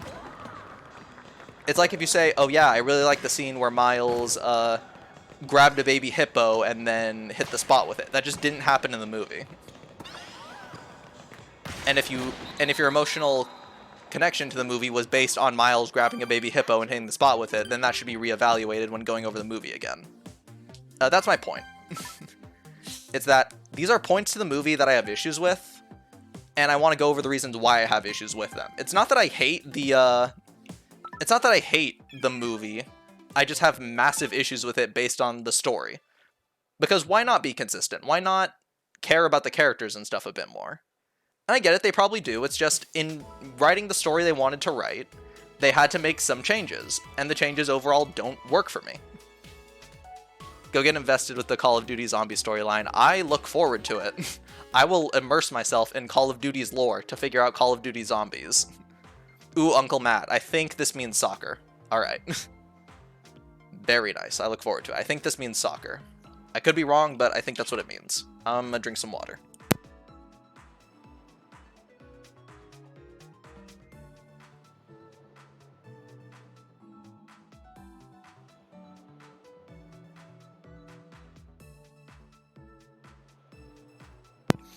Alright, I just went off. I needed to get some water. Oof. Yeah, that is my general issue with like just in general off the top of my head, without like rewatching the movie too many times, stuff like that. Those are my main problems with the movie. They're not like, I do have a few more nitpicks and stuff, like how the multiverse travel works, but that honestly doesn't really matter like as much as these other things. The character stuff, the storylines, the mechanics of how the world works, that type of stuff. Like, if I tell you a movie that you think is like an 8 out of 10, like if I tell you a movie would be like an 8 out of 10, and then I say no, it's like I find it more to be like a 6 out of 10, it's more often because like big structural issues with the thing. Fallout 2 would be great at some instance. Oh no. Ugh. Oh no, Toasted, you don't understand how much of an insult that is. Ugh. Nothing against CinemaSins, I fully understand. It's just, he doesn't always make a bunch of good points. He makes some good ones, but a lot of it is like, is just either neutral or doesn't matter. It's just, I fully understand why you say that though, but oh my goodness. Alright, I think this is soccer. There we go. Uncle Matt's never steered me wrong. Let's go. Starts off a simple, fun mini side minigame into multi-dimensional time traveling story with multiple stories. Oof. Alright, 1 second. I'm gonna pull that up on my phone then. Well, wait, first things first. Boop. There we go. Alright, Call of Duty. Alright, 1 second, 1 second. Alright. Call of Duty. Here we go. Zombies. Lore. There we go. I'm gonna look into that later. That sounds fun. I like the upscale stuff. Here we go. On the blue. Here we go. Yeah, my point is never purely to nitpick something. I will gladly nitpick something, and nitpicks honestly are pretty valid. Like, nitpicking is never something that doesn't matter. A nitpick is something that is completely valid, it just doesn't have as big a bearing. Yeah, I always want to give a substantive reason as to why I don't like something. And for me, that one of those things is Spider-Verse. I like it enough, I definitely don't think it's the best Spider-Man movie ever, and I definitely don't think it's better than the original. That's my main thesis statement. It's fine, it's perfectly fine, better than most of the stuff coming out nowadays, but it's not the best Spider-Man movie ever, and it's definitely not better than the first one. That's my main point. It's not out of hate for Spider-Verse 2, it's out of love for Spider-Verse 1 as to why I feel this way.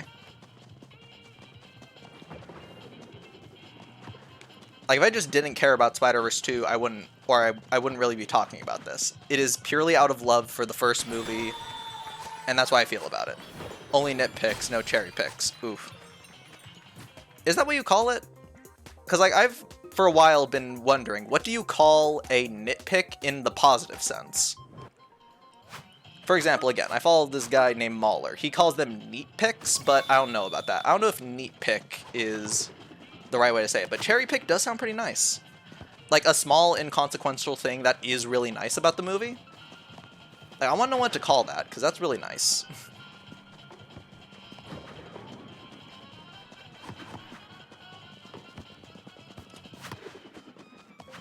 Like, you want to nitpick really quick? Let me give an example.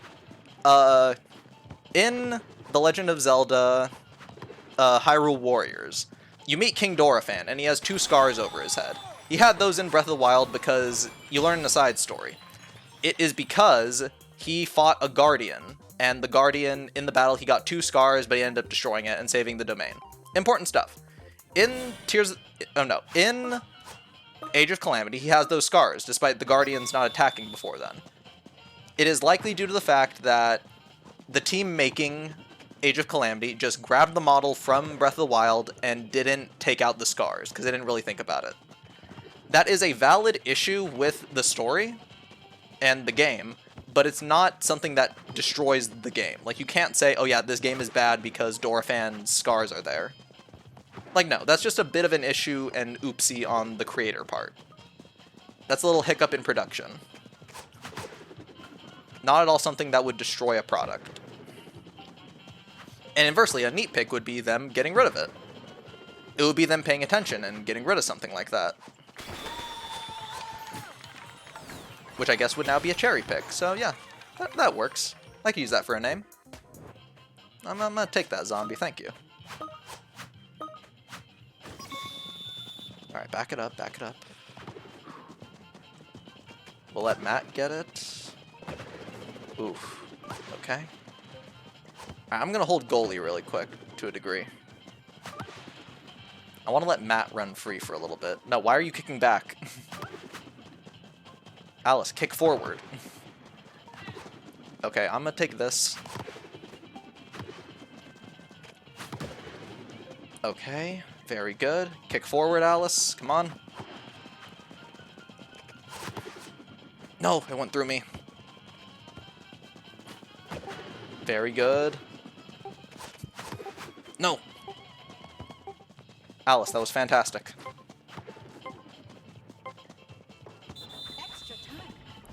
Okay, Lulu's there. I'm gonna act as a pass. Never mind.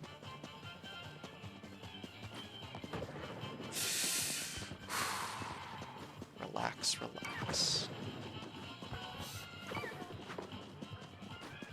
No, where are you guys? Don't know. Oof. That's it. Okay. Bummer. Okay. Picking is basically overly focusing on the little issues in something. Cherry picking is oversimplifying something that makes it supports an agenda. Oh, then that is very different. Like, I know cherry picking in that sense, but I was trying to find a difference to that one. But no. Let me explain what I feel a nitpick is as an example.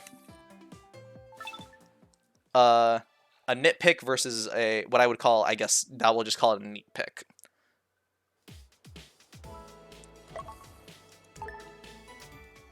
Alright, yeah. A nitpick for me would be, well, yeah, obviously Dorephan. That's a perfect example of a nitpick.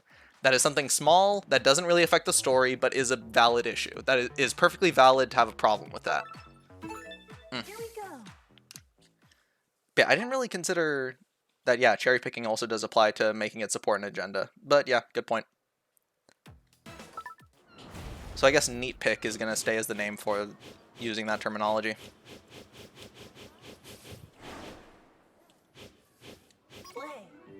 I just completely forgot that's like a term people use for making it support an agenda. Yeah, I don't really have an agenda. The only agenda I guess I have is like good storytelling. That's about it. I just want good stories. That's the only real thing I care about. Good stories and polish. I'll never be against more polish.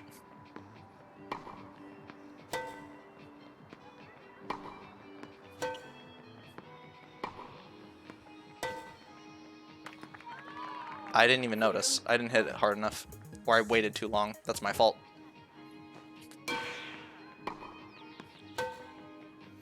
But bottom line, I do think Across the Spider-Verse is a good time. I think if you go watch it, you don't really think about it, you're gonna have a good time. It's just, for me, when I think about it more and break down the reasons why I feel this way, the movie falls apart for me to a degree.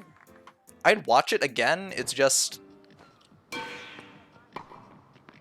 I feel that it could have been done better. Had a lot to live up to, and I don't think it did.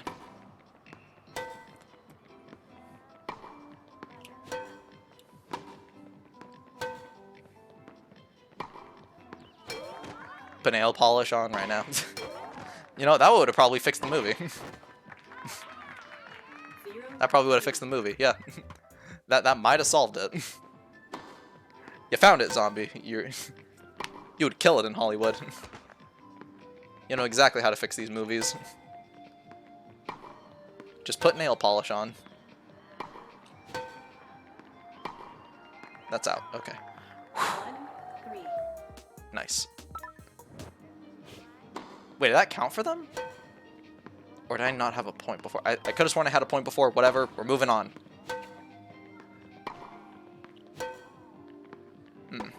But anyway, Toasted. I've been running my mouth about my thoughts on this movie. I want to get your opinion on it. 1-4. Glisten. Exactly, dude. It's got to glisten. But Toasted, I've been running my mouth on it. You've seen it. You clearly had your own thoughts on it. I want to get your thoughts on the movie. What do you feel about it? Because, again, I don't care if you like it or dislike it. I just have my views. And I always like getting second opinions on this type of stuff. Because the other times I've talked about it, I haven't really gotten to get all my points across because, of course, it takes forever. But what about you? What are your thoughts on the film? I gotta use front me more.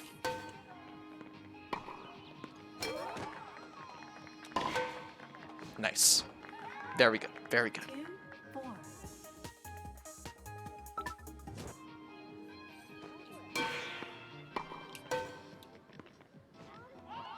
Okay, wow, that was surprising.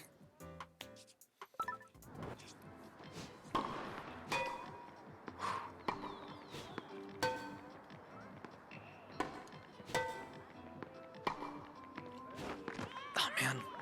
3. That's fine, that's fine.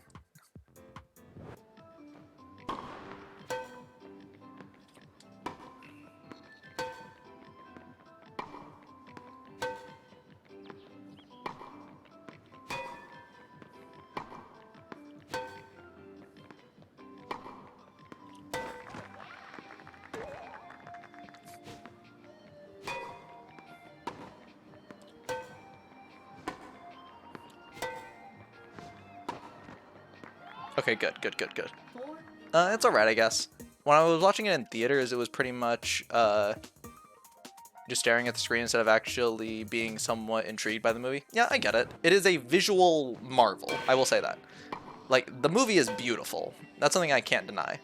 The movie is just beautiful, in every sense of the word. Ooh, nice. 5. All. Like, if you go to the movie, you just look at it, it's really nice. I go for both visuals and storytelling, so it worked a bit different for me. Still, just a wonderful time if you just want to look at something beautiful. It's amazing. Like, I really like the aesthetic of Mumbattan in particular. It was a simple change, but decent color palette. Oof. Dang it. 5. Still, fun time. I would definitely say, out of the cast, probably Indian Spider-Man was my favorite. Pav was really nice. Like, there are things I like about the movie. That's not... I don't want this to be the ultimate little stream of just, oh yeah, Faulty hates this movie. No, no. There are many things I do like about the movie. Just not as much as most people seem to. But I could fully understand just looking at the movie and just fully enjoying the visual stuffs more than the story stuff. And search. Alright, there we go.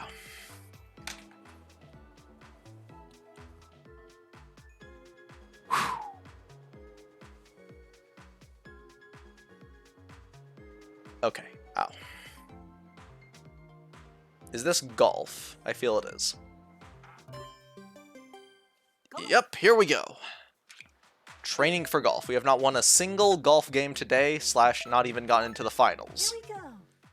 That is going to change today, or right now. We are going to do golfing. Here we go. And at the 2-hour mark, we could go into open lobby stuff. Why not? If you guys aren't busy.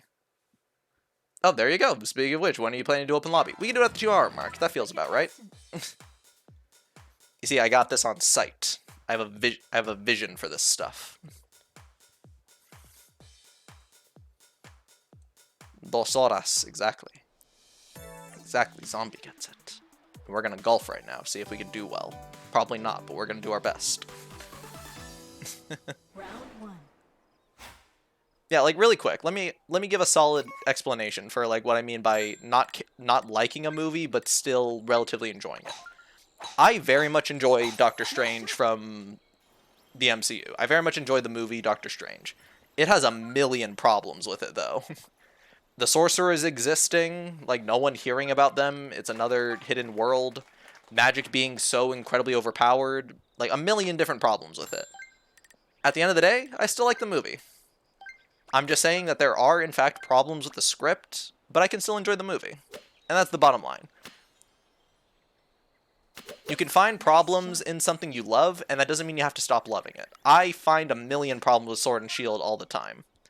And yet, it's tied for my favorite Pokemon game. I love Sword and Shield to death.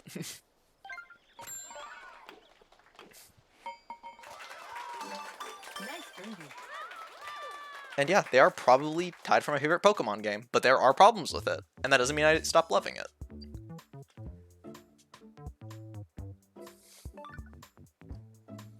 That's the ultimate point. You can find problems in the things you love and still love them. You don't gotta put them on a high pedestal. You can dissect it as much as you can. At the end of the day, you can still love it just because you love it. Like, take sports. Everyone has problems with sports. Namely, pretty much everyone who doesn't play sports currently. They either say, "Oh yeah, they had way less sports than the original stuff when it came out." I saw one video saying Wii Sports had soul versus this sport. This one is soulless. I don't really see this as soulless, but you know what? Teach their own. Point is, everyone can have problems with it, but hey, I still very much love the game. I'm playing it to this day, and I don't plan on stopping anytime soon. Point is, find fault with the things you love, and then realize that you still love them regardless. Nice shot.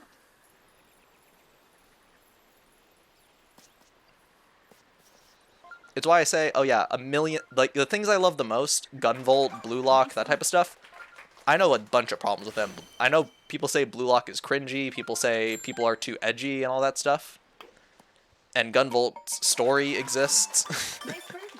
But yeah.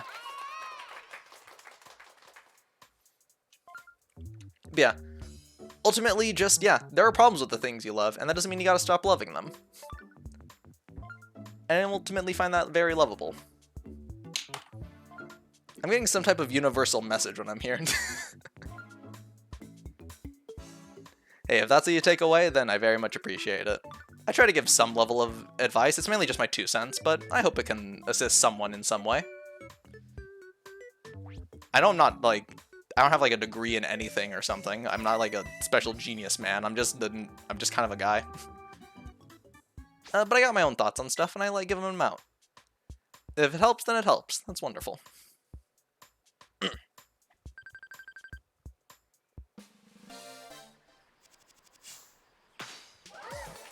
There we go, semifinals. There we go.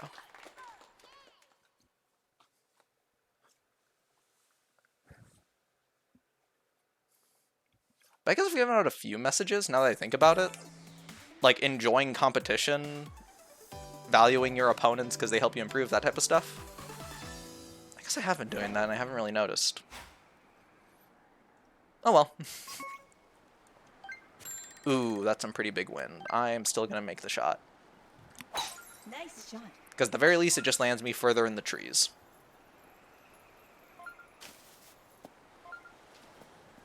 Whew, nice. Now let's get out of here. Ooh, she landed a bit further. Nice.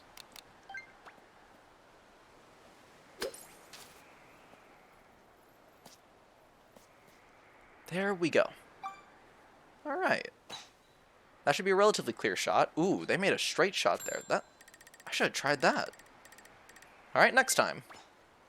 Learn and take that going forward. I'm gonna add a bit more juice to this. Nice shot.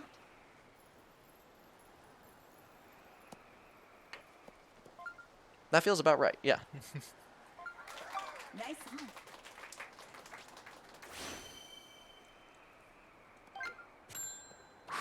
Okay.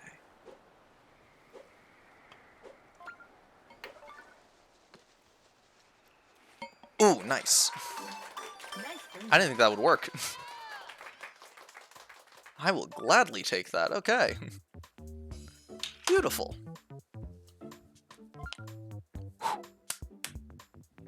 Nice. Sick putt. I was not expecting that putt at all. I am happy about that. Ooh, Treelin. Look at Treelin go. He's like, no. Look at Treelin. He's got the soccer uniform.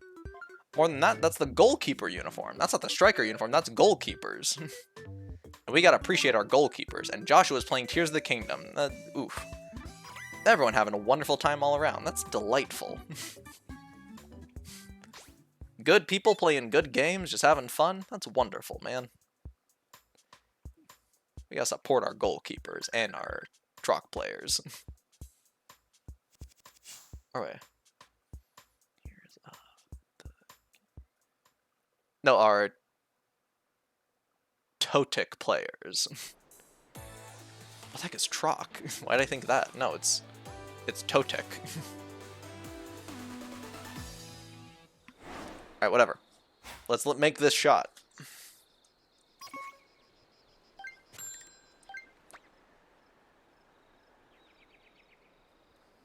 Nice shot. Shoot about there. Should land us firmly on the green. There we go.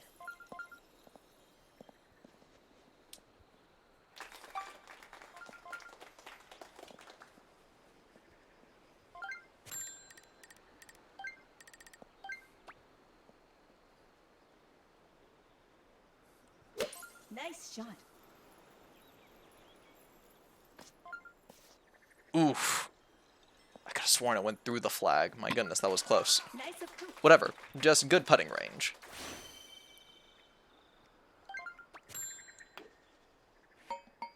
There we go.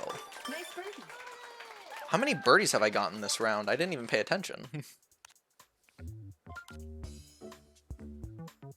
4? Seriously?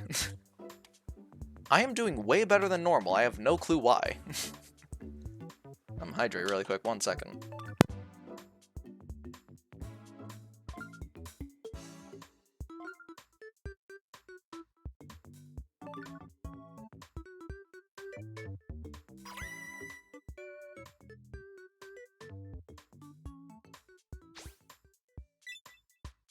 There's no way it's actually 4 birdies. That's not a thing happening. Yeah, it is? Wow. What is going on today? Wow, everyone is tied. Is that 6 people going into the finals? Yes. I'm gonna screenshot this. Screenshot each of these. Or no, I'm just gonna save this.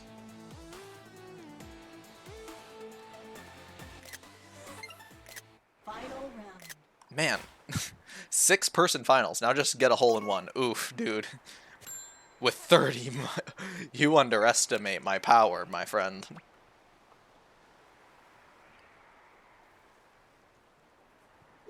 Nice shot. That's too far, I think. But 33-mile-per-hour wind should get me relatively close. Ooh, yeah, that's pretty good. No hole in one, but I think we still get this. Chance for birdie. Here we go. Here we go. Can I get this? It's dipping in.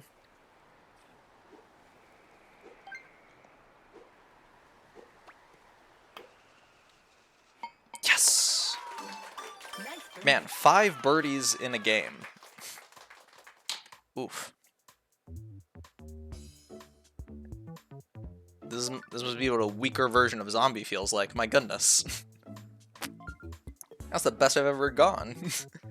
Solid -5. Yeah, that's amazing.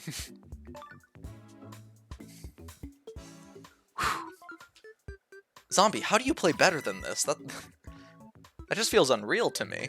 That's awesome, man. You're incredible. And you too, Toasted. You can compete with him. That's amazing.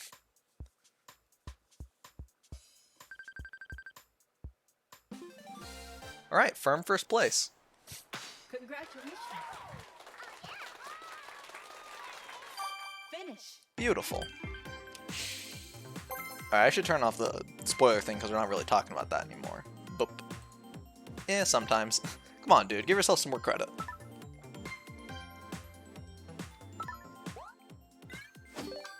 Let's bump up that golf. But come on, dude. Give yourself some credit. You're really good, man. Come on.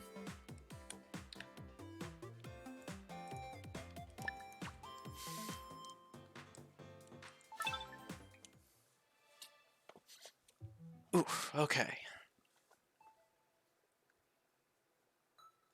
We got about one more game before open lobby. Let's give it one more shot.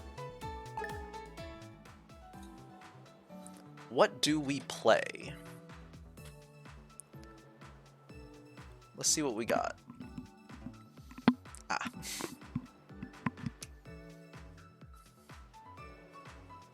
Bowling. Alright, that's fair enough.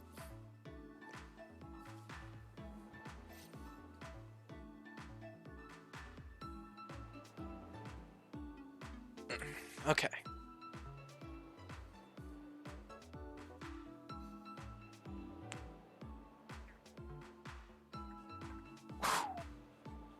Okay.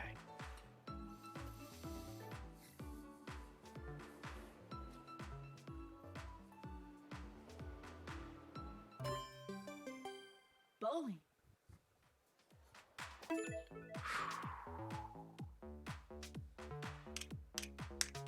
Special or survival? My bet is, I guess, special or standard.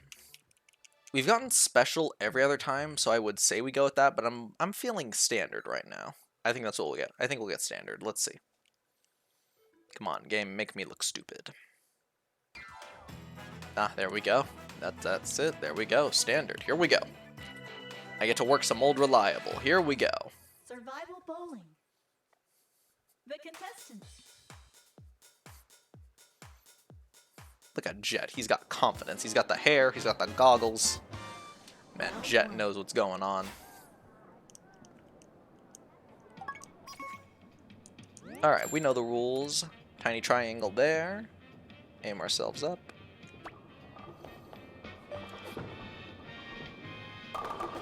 Beautiful. Absolutely beautiful. Yeah. Lex, show us what you can do.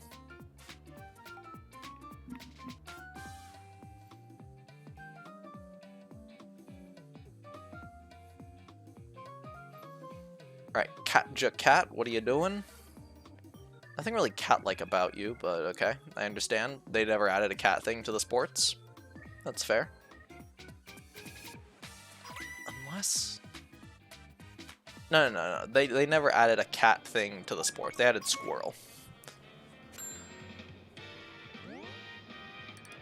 Back to movie-related things. Favorite movie snack? Ooh, that is a question. I gotta think.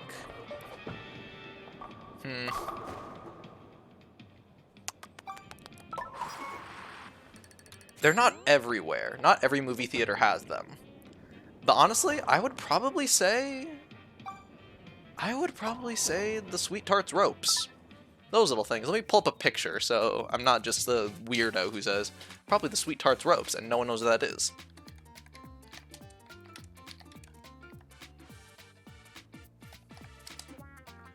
Sweet Tarts ropes. There they are. There they are. It's specifically these things in this weird little baggie they got. Hey, look at them. Look at them. How could you look at those and not want to take them to go watch a movie? They're just so lovable. Oh, right, bowling. Yeah, probably those. I know it's not your popcorn with milk duds, your popcorn with butter, your popcorn with M&Ms. It's not a version of popcorn, but you know what? I enjoy them. I enjoy them firmly. And ooh, I barely survived. That's what happens when you miss pins in bowling, my guy. Oof. Oof. Starving. Starving. What is starving? Aside from Zombie just saying that he's starving, which makes sense.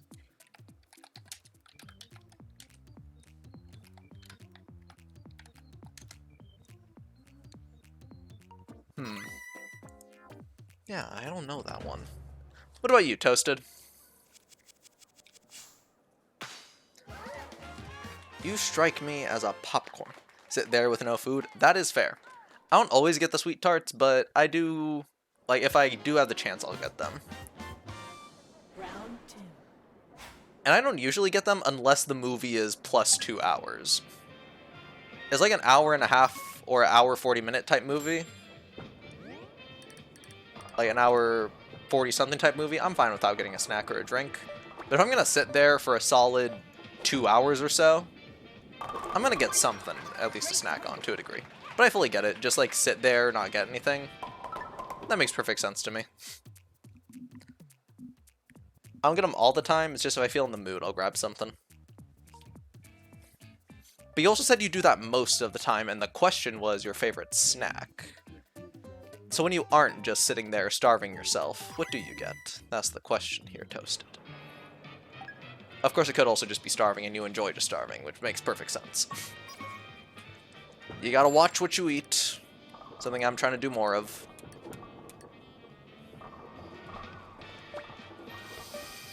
Yo. Ugh. I am not doing too hot compared to everyone else right now. Everyone else is kind of just doing amazing. And I'm just doing my normal average stuff. But anyways, my favorite snack would have to be the normal popcorn with butter, of course. Of course, man. Of course. I don't always go for the butter, but it's nice every once in a while. Yeah, you can't beat the classics. Just sit there with no food afterwards. Everything else will taste a little bit better. That makes perfect sense. I didn't think about it from that angle. That does make sense.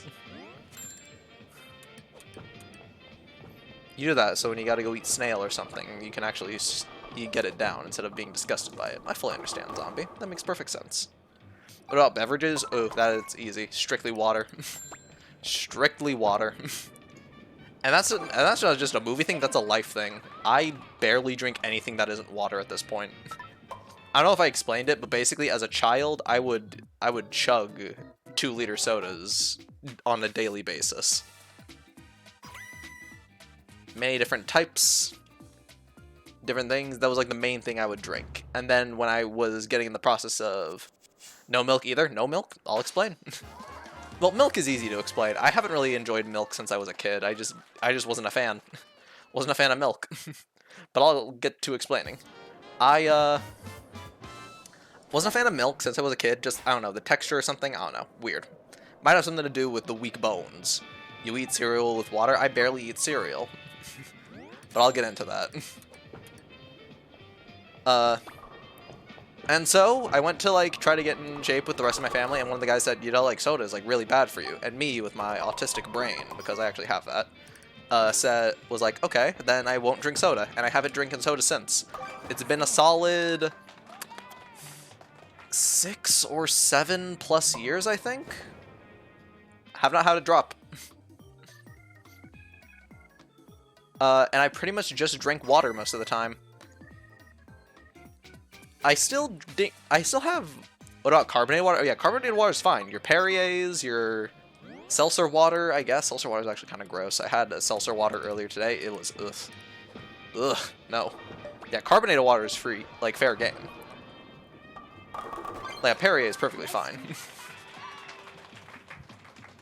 What about thick water? I have never had thick water, and I wouldn't know... And I don't know if I'd have the stomach to try.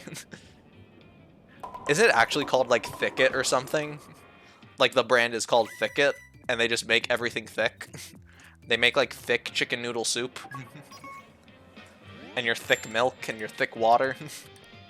Don't get thick milk from Thicket. I don't know if it's the real stuff.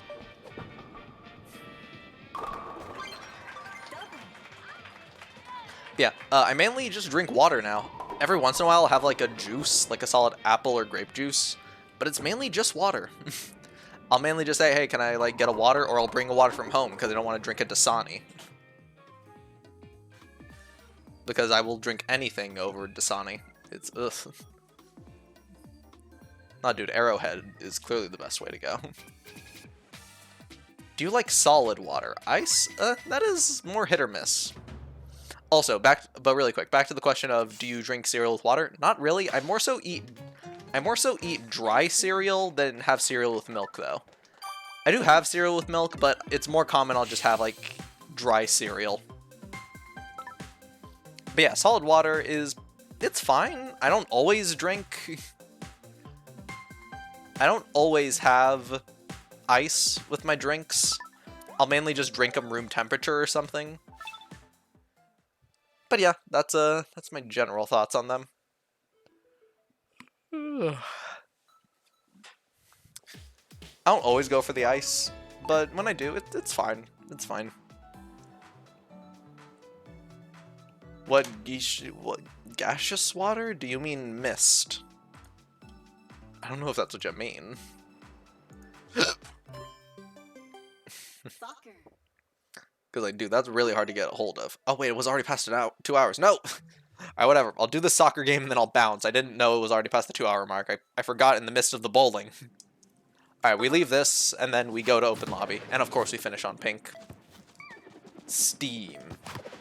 That's pretty good, but it's not too good for the skin because it opens the pores and stuff. So, eh.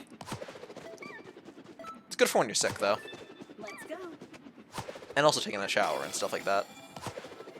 What's your favorite cereal? Ooh, that's a question. That's a question. What is my favorite cereal?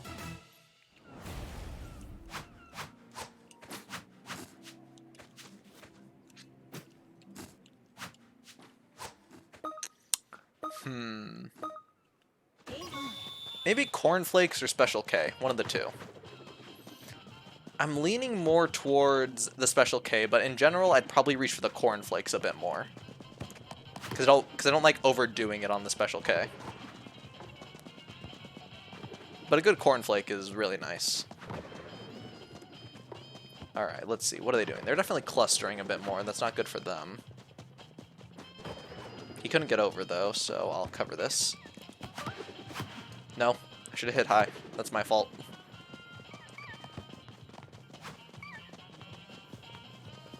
Kick to him. Kick to him. No! Why would you kick? That's fine. Eat all bran faulty? What's all bran? Ah, my feet! What's all bran? I'll have to research. And by that I mean Google. Because I'm busy with soccer. Okay. Alright, good kick. Aka, very nice. I'll cover back here, be our goal protection type stuff. And general team support.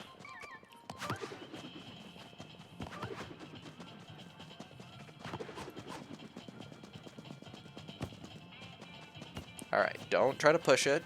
Get your stamina back, that's the most important thing. There. Very good. You thought I would pass someone closer, but I didn't. Aka, very nice. Why would you pass there? You should have shot the other person. No! That's fine. Pass to, like, Kevin or something. I trust Kevin a bit more. Not because they have the striker uniform, because Aka's kind of proven untrustworthy right now. There. Kick it. Yes! Very nice. Alright, what's all brand? Let me look at this. Teammate, give me a second to Google. What's all brand? What is this stuff?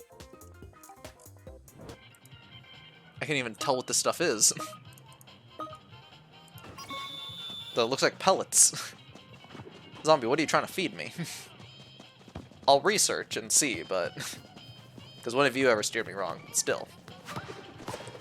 That's fine. We get it to him. Or her, or I don't know, whatever. But we get the ball. Kevin then gets it. Kevin, no!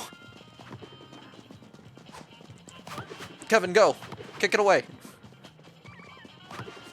Aka, what are you doing? Oh, my team.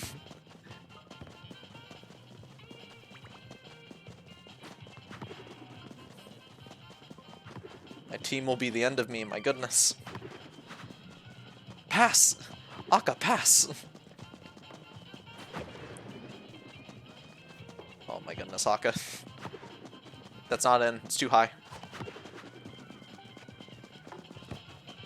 Don't try. You can't get it back.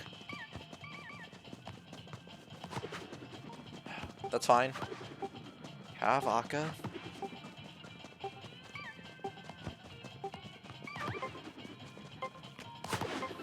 Good.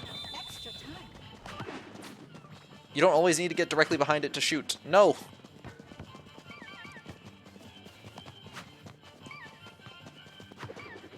Oh, he's just going for it. Very nice. SD, good job. Finish. Anyone used to eat kicks when they were younger? Let me see. I think I did. Let me look up the exact cereal. Kicks.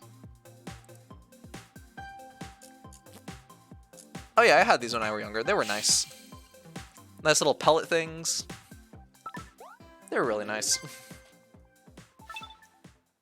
Alright, on to open lobby stuff.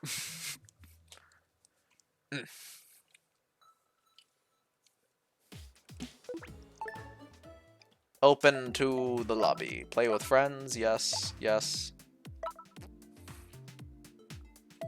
Make new room. Make it 8 just because. There we go. And now I mute for a moment to get everything ready.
Photo square.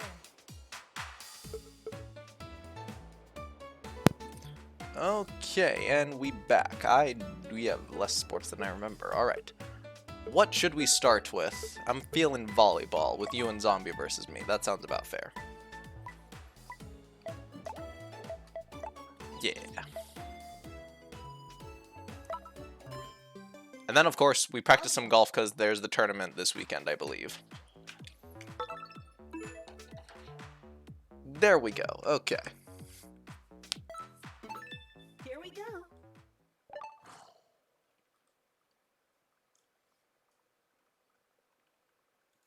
What are you doing? I question, because you say you play the sports. Yet I see no sports being played. Then again, they only started 11 minutes ago. I'll give them time, and then see if they're doing sports. Ursula, at least you got the spirit. Yeah, there we go. Ursula knows it's up Sunday. Yes, exactly. That's why we practice the golf. I wanted it faster, but that's fine. Ursula, that's too early. 0, 1. Ursula, no.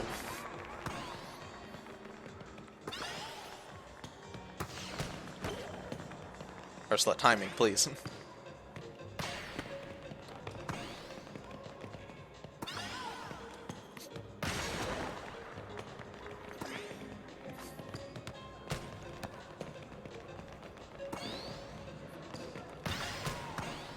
Ooh, good positioning zombie. That was incredible. Ah, 0, 2. good move. Nice.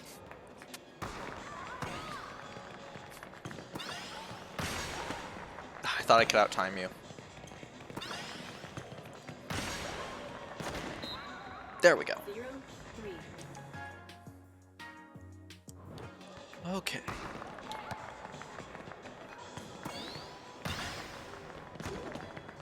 I could out-time you. I couldn't out-time zombie.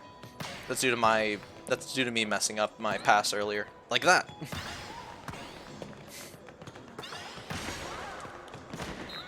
Dang it. 0, 4. This is gonna be a clean sweep to get us into golf. Match point. All right.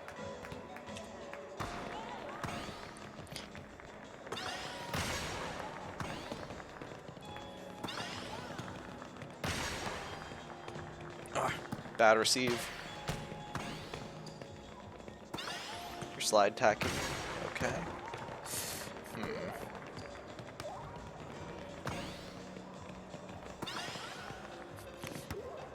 Dang it, too late. I had it perfect. Couldn't go far enough. Alright. Message received. On to golf. Now the important question. Look at you guys. Good teamwork. Very good teamwork. You guys even got a coordinated victory. Alright, important question for golf. With menu or without menu? That is the question. With or without menu? Ah, back. That's the important question. What are we doing? Yes, menu. Understood. 9 holes.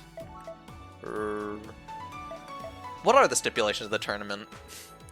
Is it 18 holes or is it 9 holes? Is it like set on just classic or resort or is it random? Because that's sure in the tourney. That's fair. That is fair. I assume he's gonna have menus available in the tournament. I'm assuming 9 holes random because I don't think he wants the thing to go on like forever. 18 holes 4 times. Ooh, okay. 18 holes 4 times. Let's go. And of course, we're going to have CPUs because, yes, the tournament's probably going to have a bunch of people. Let's go. Golf. We need all the practice we can get. Let's do this. Unless Toasted, like, gets bored of golf, which makes perfect sense. We can break it up with, like, your bowling and your soccer. Eh. I fully understand, Toasted. I fully understand.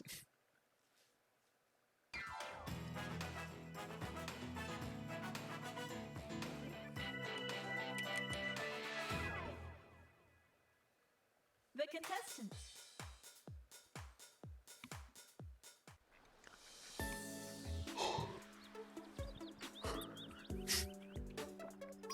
Here we go.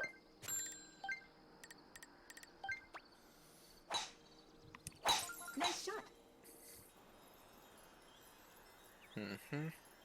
11-mile-per-hour wind is something to consider, but it's not too bad. That's the tournament rules. 16 holes or 18 holes 4 times. Gotcha. That's a pretty long tournament.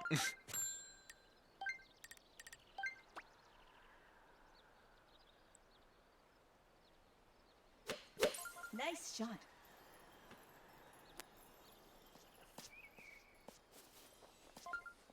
Ooh, that's a pretty good spot. Ah, zombie couldn't pull it off. That's fine. Alright. It's a decent curvature.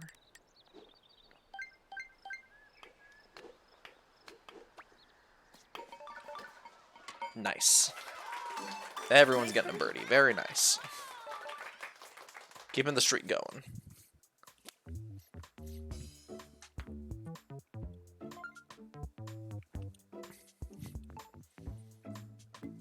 Okay, okay.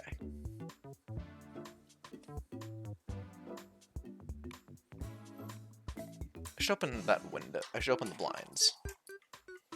Massive help. Massive help. Way more sun.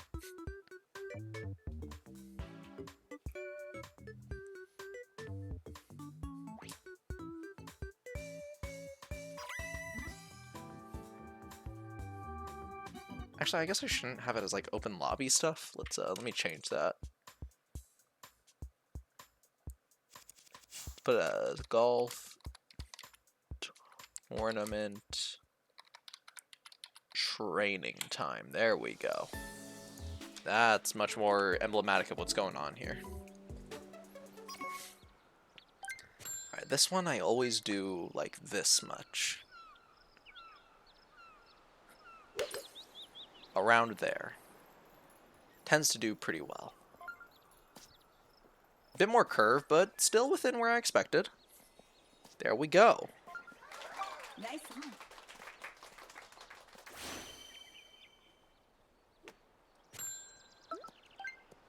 Okay. There could be jump in. Nice birdie. There could be jump in sports tourney if not enough people show up, so it could probably drop in randomly. Ooh. Still, I like to give my stuff beyond like the registered list to some degree. I like to just be marked there just because.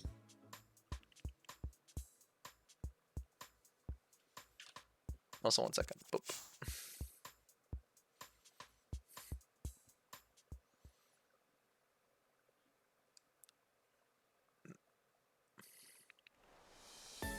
Running an ad is fun from time to time, but I definitely shouldn't make that like a reward or anything, because like what's the reward? You run ads? Ugh.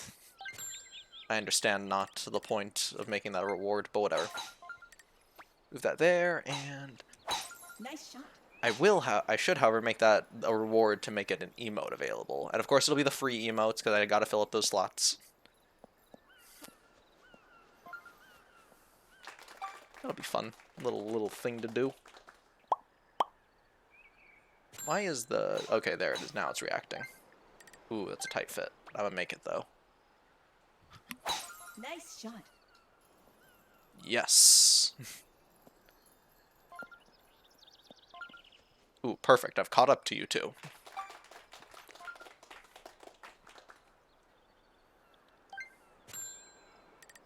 I'm gonna aim about here, and...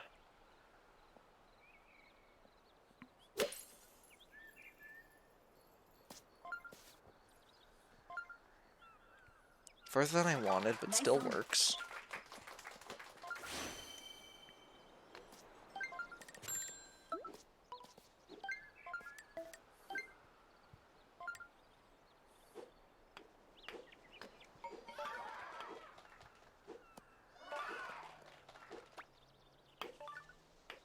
Nice. Nice birdie. Alright, good. We are consistently getting birdies. That is much better than we've done previously. But this is still why we practice for the tournament. We want to be on the top of our game. If we're going into a tournament, we want to ensure that we are in peak condition.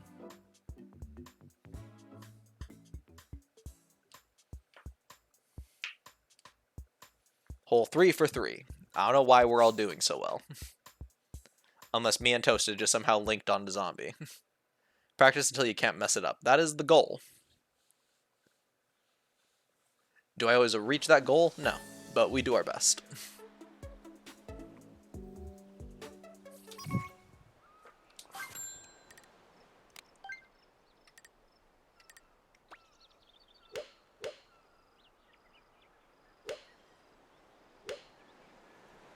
Nice shot.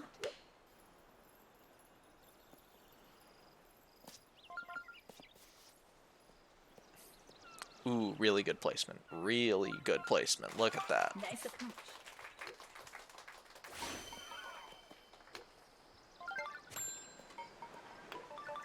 Nice. Nice birdie. Another birdie. Oof.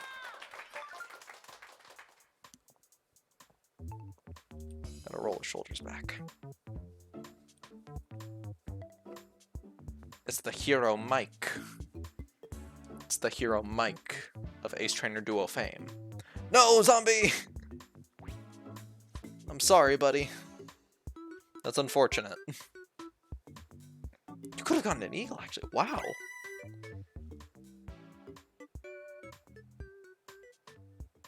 Complete unabridged timeline of Call of Duty is on 6 hours. It's like 7 hours.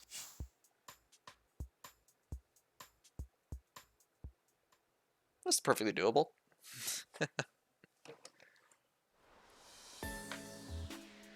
Caught me off guard for a minute, but putting it into perspective, that's pretty doable. Alright. I look forward to seeing it. You're now looking it up? No, I looked that up a while ago. I just didn't look back at my phone to see how long, like, what type of videos there were. And then I saw the complete unbridled timeline. And that's what I'm gonna watch. Nice shot. About there feels right. We land right past that tree, and we're golden. Yes. Yeah, I looked up a while ago. I just wanted to look at the videos that were available, see what I would watch later. Yeah, I watch I watch EFAB. You think a 7-hour video scares me? Nice shot. Go.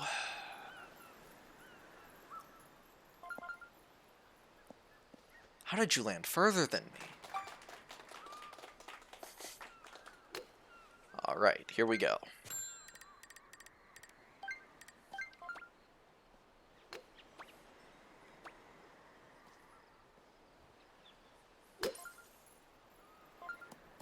Backspin in. Not quite enough backspin. That's fine. Nice approach. Chance for birdie, though. Aim a bit up. Yes. Nice birdie. There we go.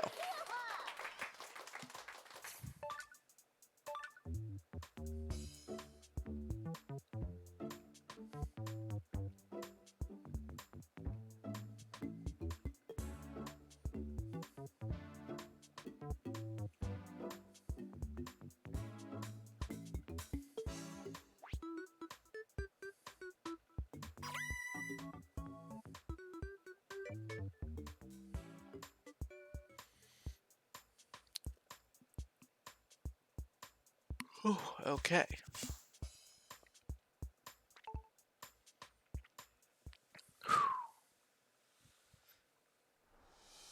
Alright, hole number 6. Ooh, this one...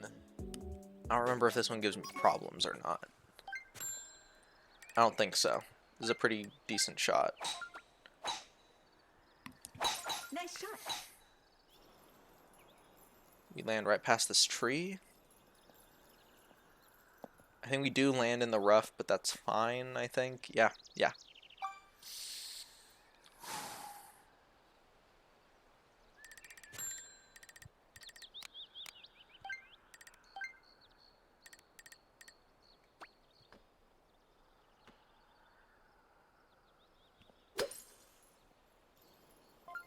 Oh, that's too far. You lied to me, game. Ah, Wedge. Wedge, you gotta save me. Wedge, you gotta get me out of here.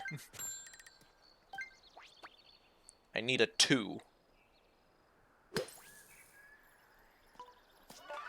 Okay, now that's too much, but at least that gets me somewhere close. Nice approach. Get me on par. I'm done getting birdies, but I can at least get on par. There we go. Nice. Toasted! That was beautiful! That was incredible, man.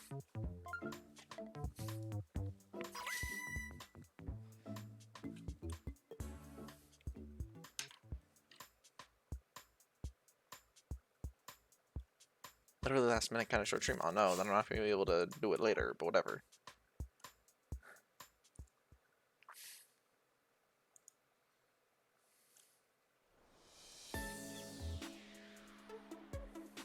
Alright, and yes, they are playing the sports, okay. Alright, ooh. Then we go for the shot. We go for here. Obviously we do. No, curve. That's awful. My hubris. Thank you, thank you. Yeah, dude, that shot was beautiful. This shot was less beautiful. Nice shot. So I'm going more standard. Can't believe I messed that up.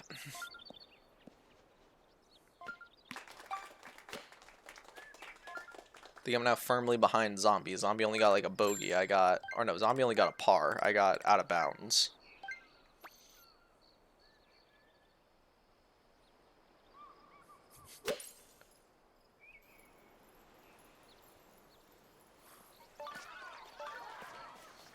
Don't go too far. Don't go too far. That's very far.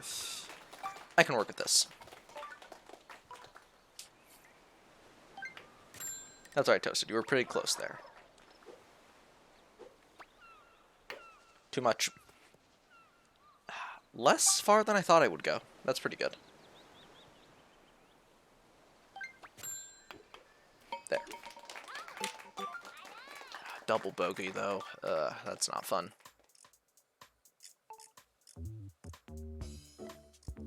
Alright. Oh, he's got a whole group of people watching. That's nice.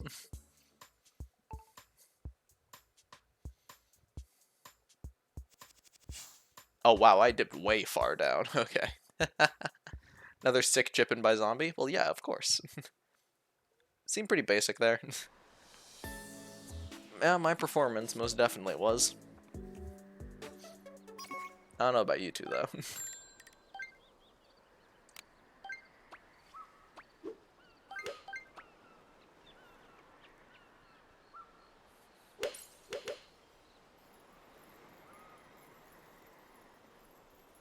Are you kidding me? At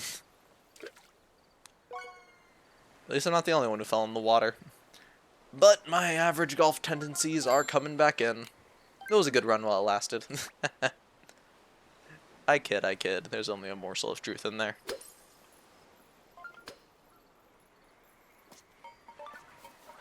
I swore if I landed in the water again. I swear if I landed in the water again. Alright.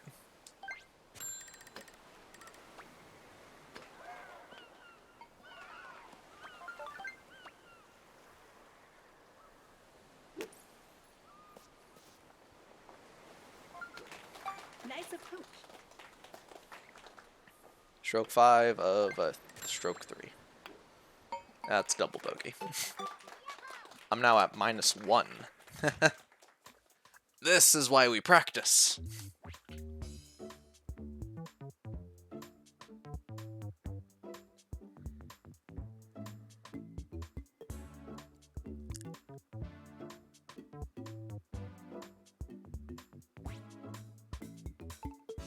What is this?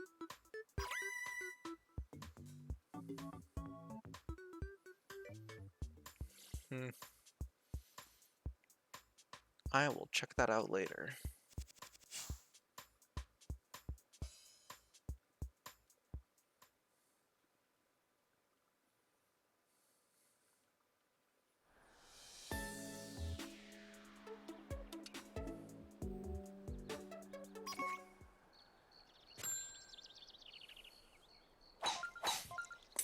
Alright. It's this course. Nice shot. Always gives me grief. CPU's hitting with the greatest possible accuracy, but then next stroke, he completely flips the script. Oof. Yeah, I know. That's how they work. Alright, we gotta slice it. I think this is what it's called.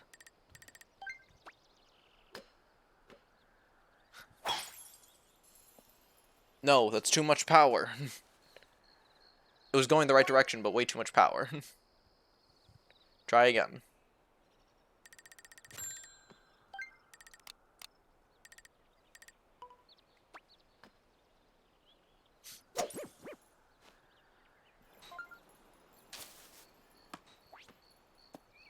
Nice.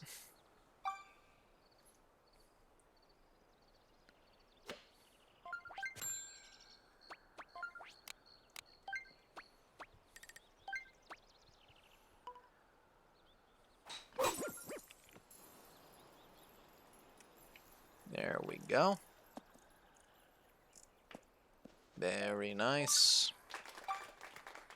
Down my shoulders. Alright. Tilt ourselves over here and...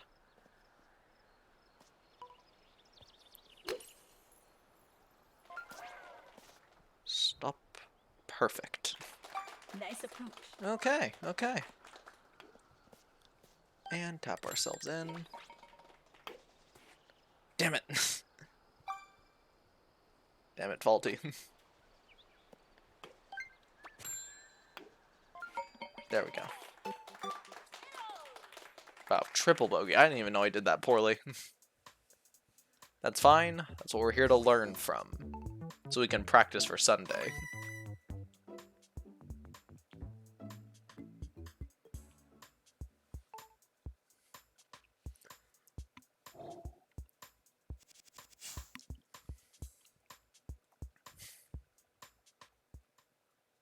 Favorite golf hole go. Ooh, that's a hard one.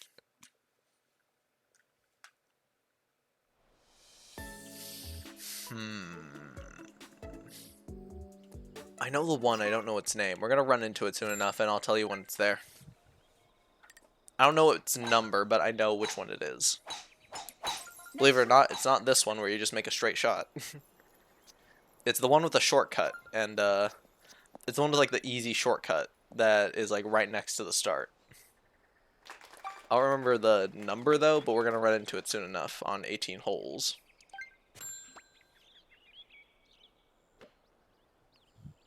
Nice shot. Backspin in? No. Hole 16? Might be hole 16. Maybe. If it's the one I'm thinking of. There. Nice birdie. Alright, we're getting back in the groove.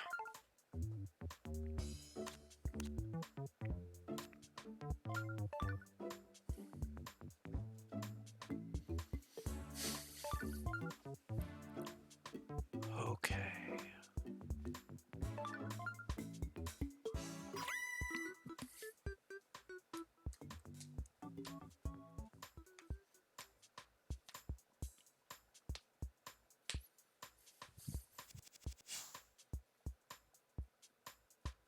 That zombie, how did you get back on top? How'd you pass toasted like that? I thought you guys were both playing relatively well.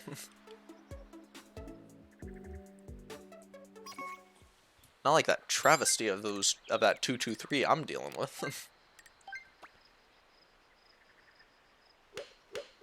Nice shot. She perfectly lined up the grass. Bit too far, but I can work with it. I bogeyed. Ah, that's alright, man. Happens to everyone.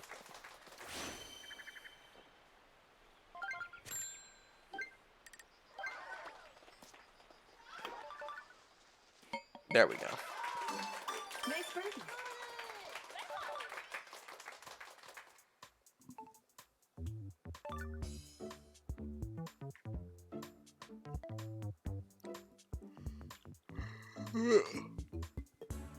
Alright, here we go. Nice birdie, toasted.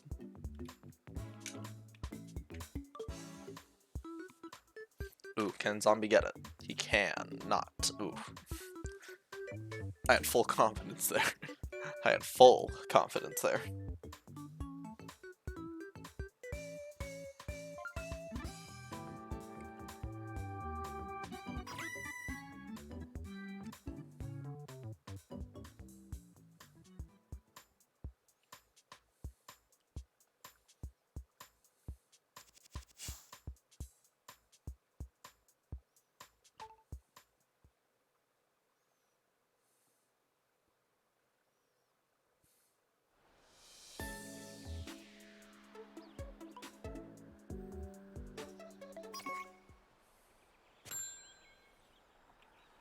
Alright. Ooh, yeah, this one. This is it. This is it. This is the hole. Back to the question. I'd say without a doubt it'd be hole 12 is my favorite. Yeah, this one's it for me. I'm aim a bit this way because the wind, and then Nice shot. should have added a bit more power, but I think I'm safe. Yes. Yeah, it's this hole, no doubt. This is my favorite one. This is just fun. Both of you managed to pull off enough power. Very nice.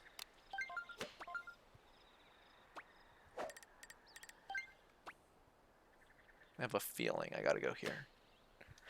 Nice shot.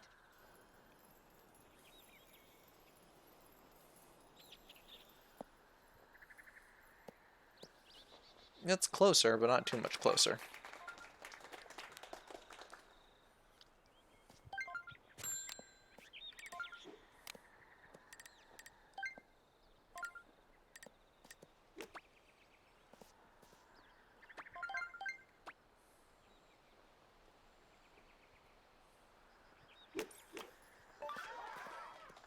Oh, it almost went in. Nice approach. Almost went in. Could have been perfect eagle. That's fine. Nice birdie.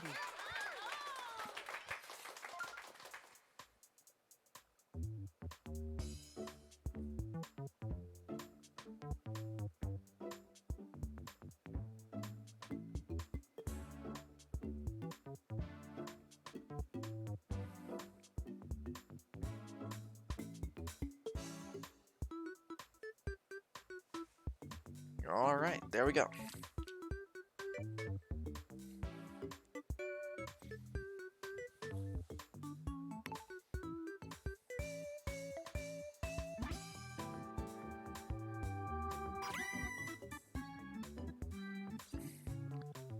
I'd say I like hole 16. Ooh, then I look forward to when we get there.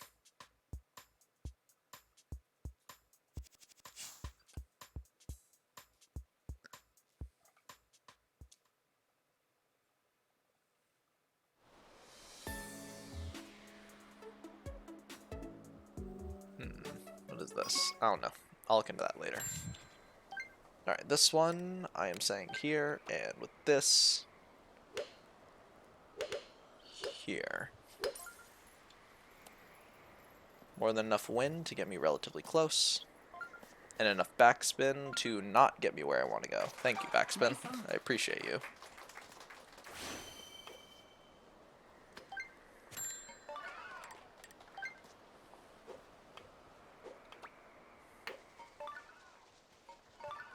Ah, barely not in. Could have angled better.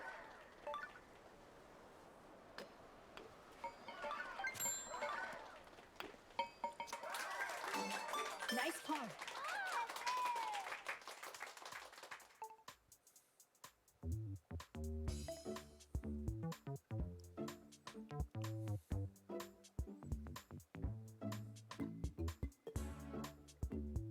Alright.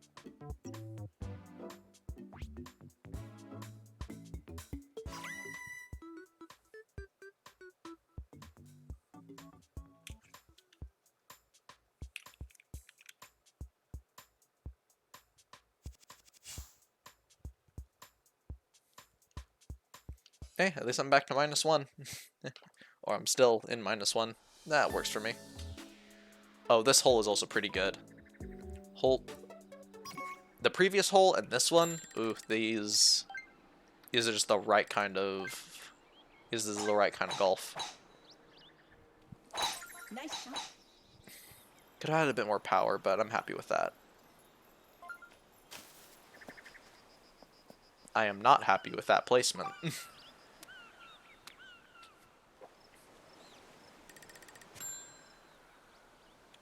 I'm gonna try it.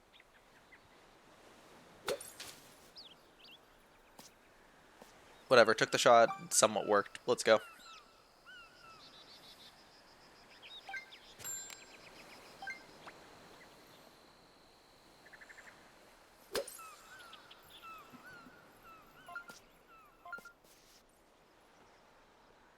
Further than I wanted, but still works. Nice on. It's a nice little crevasse there. Little bit uphill. I don't like that it's 2, but we can work with that.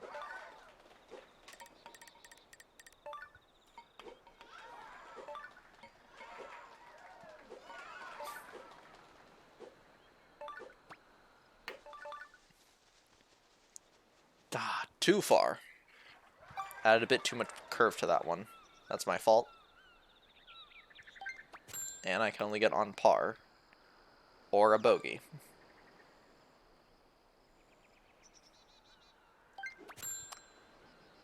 Boop. There we go.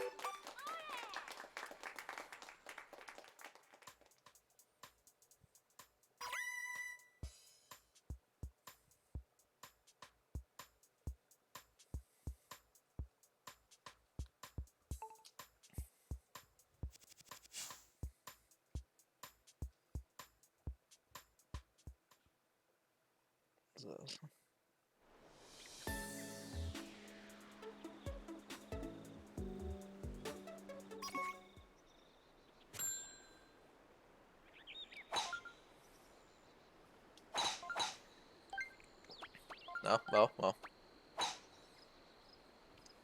Nice shot. Good placement. Okay.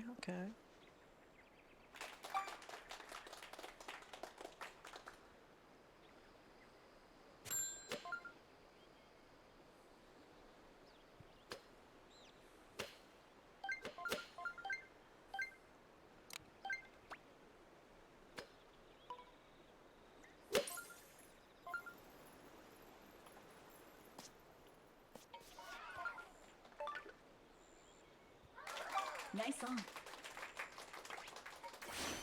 Okay. Go for the break.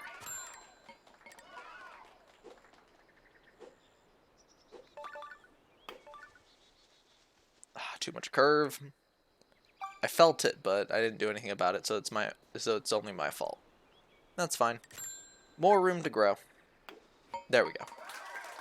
I don't know if I'm ever going to be, like, fantastic at golf. I'll improve and become at least average at it.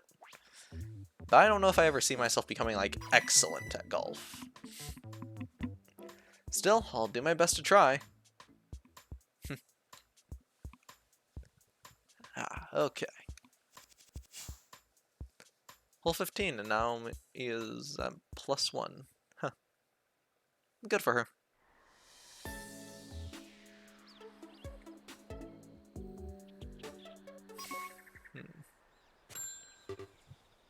Ooh, this shortcut's also pretty good, but I can't go for it right now. I know my limits. Nice shot.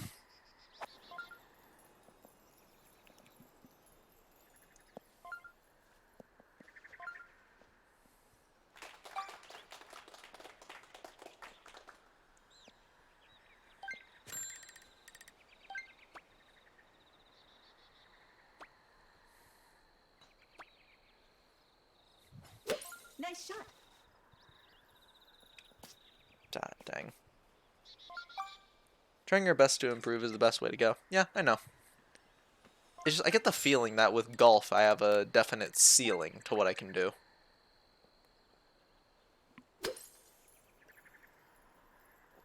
The thing against me is just some people are suited to some things better than others. I definitely feel I'm way suited more towards soccer than golf in this game.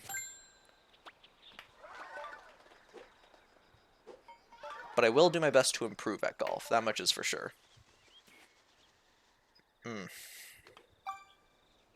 So less power there. Got it. There. Okay.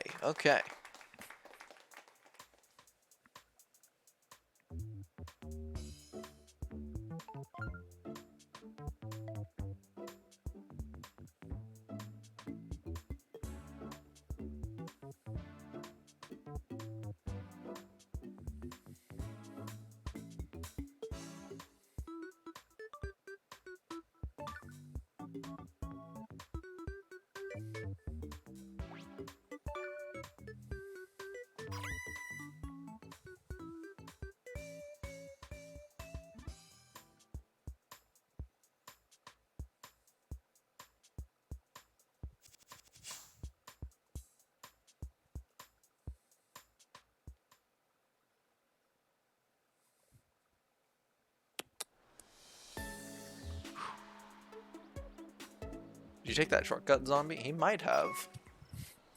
But with that wind, I don't know if he would. I don't know if zombies... I think zombie is a bit too smart to go for that shortcut.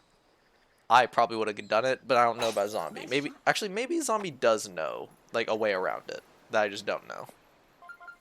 Ultimately, I think he didn't. I think it was too high a risk for him. He'd make a way more calculated decision. Yeah, I did, and chipped it for eagle. Really?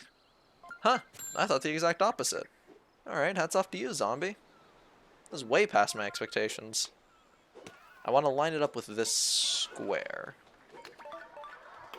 Couldn't do it. Even if I didn't, it would have angled. And I took the risk. Yeah.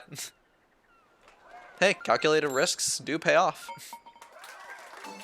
Nice paw. Put yourself in a risky situation, it can pay off pretty big sometimes. Question is, are you willing to take those risks in the tournament? That's the big question. Oftentimes I'd say go for it, why not?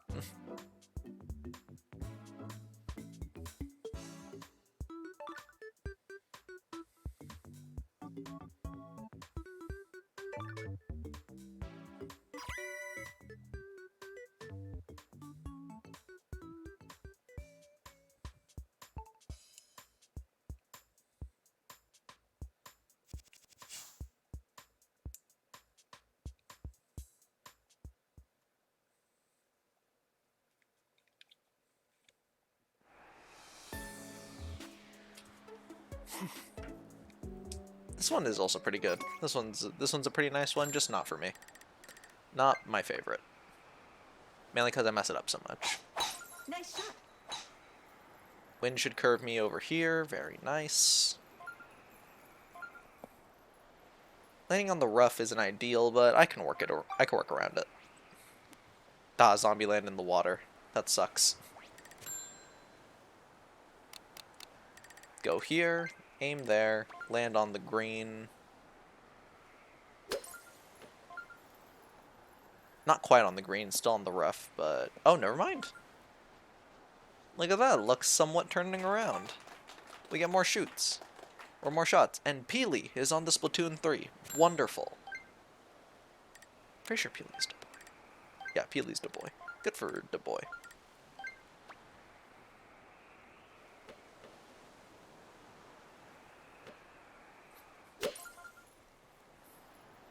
I wanted more shot. Whatever. I can make it from here.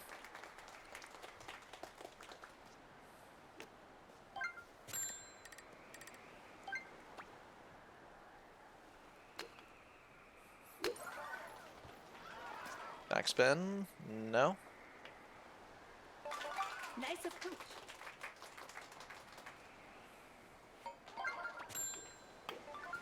No! My power, I can't contain it. I've ring fit too much. No! I've ring fit too little.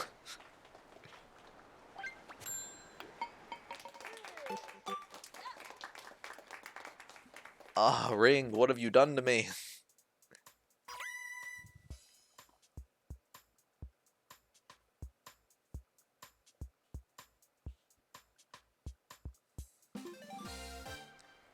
Alright, final rankings, +3.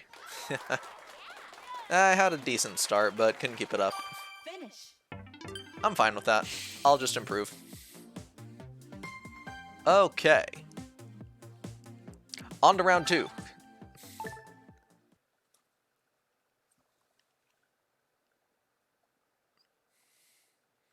I think we can only fit in 2 games, but that's still a decent amount.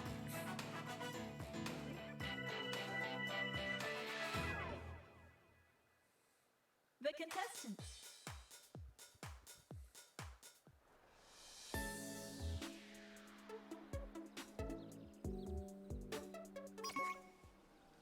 Alright. I forgot there's 4 of these. Don't worry, we'll only do 2. Nice shot. We'll only do 2 because we're probably going to run out of time.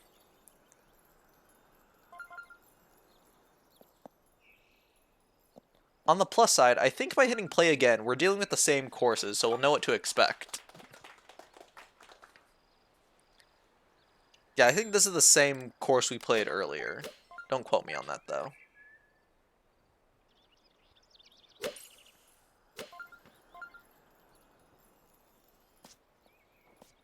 And I'm somehow performing worse. That's alright. Just dust yourself off and get to playing, Faulty.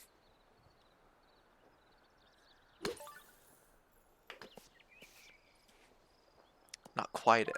That's fine. Nice approach.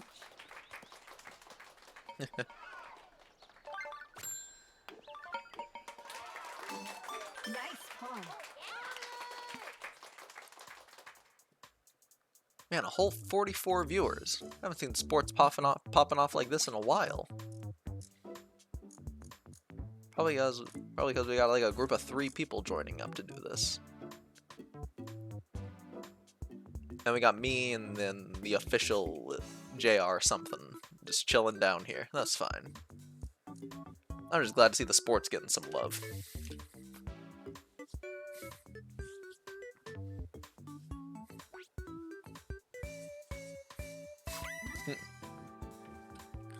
Okay. Might be able to fit in... I don't know if we can fit in a full next round, but we can do something else. Maybe bowling. No, I like to test to see how effective my 1 for 2 skill against 2 separate players. 1 for 2 skill? What does that entail? Is it a soccer or a volleyball trick?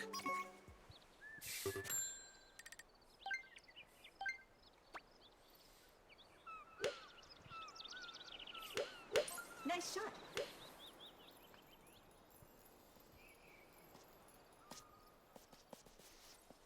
Could have aimed a bit better. Alright, what sports that entail? Soccer or volleyball? I assume soccer, because volleyball does restrict you a fair bit.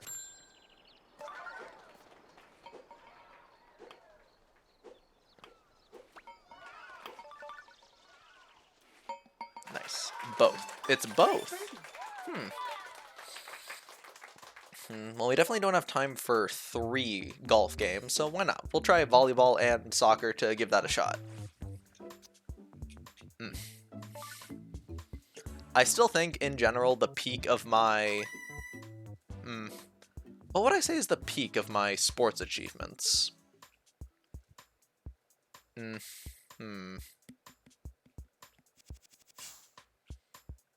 definitely wouldn't say, yeah, not the peak, but a notable feat would be me versus you and Toasted that one time. It was definitely pure luck, or not pure luck, it was definitely a bunch of luck that I was able to take advantage of, and also CPUs being stupid. But that is a feat, just a feat I don't know if I can replicate. It's like the 5-shot revolver. Yes, it's a feat that you can use, but it's not something I think I can replicate on command. It just shows that something is there. Nice shot. Right between the leaves. Beautiful. Man, the 5-shot was sick. Hope to see something else cool like that happen. Yeah, I think that's the probably most impressive feat I've pulled off is against you and Toasted at the same time. Because you're incredible, and then Toasted just makes you better. But now I'm curious, because you say you have a 2 for 1 skill. I want to see how that works.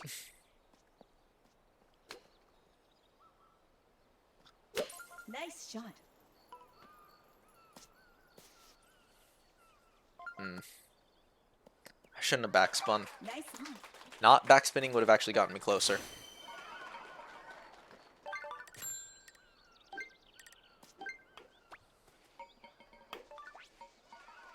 Nice. Nice birdie. Good birdie. Okay.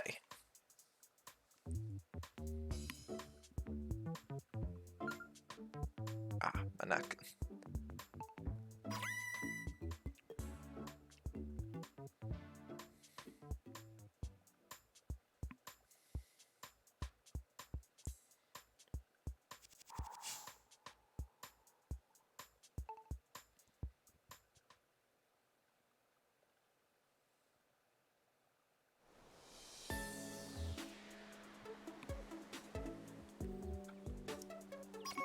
Okay.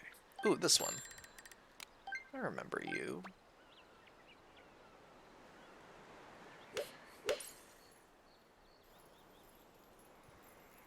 Good curve, good landing placement. How does the backspin look?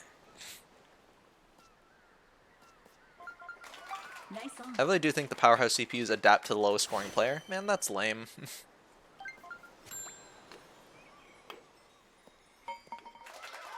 I get it, but what's the point? If I put you on powerhouse, it's because I want you to smoke me. That's the point. Please don't adapt to the lowest level person. Adapt, if anything, to the highest person. That's what we're here to do.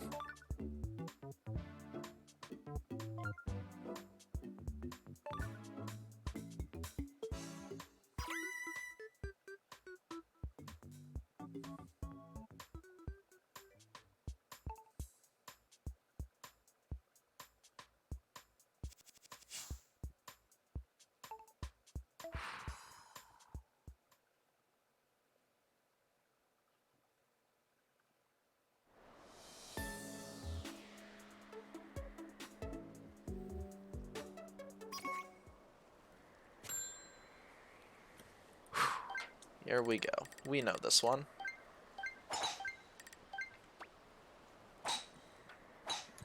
Nice shot. Very nice. Look at that. I don't know why I didn't get that extra bit of power. Gotta work on that. Because it's consistent enough. Like, it's actually the thing that happened once or twice. It's happening consistently now, and that's gonna be a problem. Nice shot. That's better. Still not perfect. Oh well.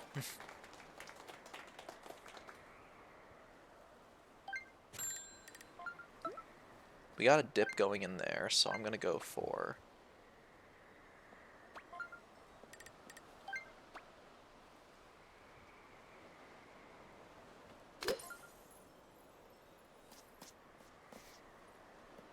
Yeah, that's perfect. Nice approach.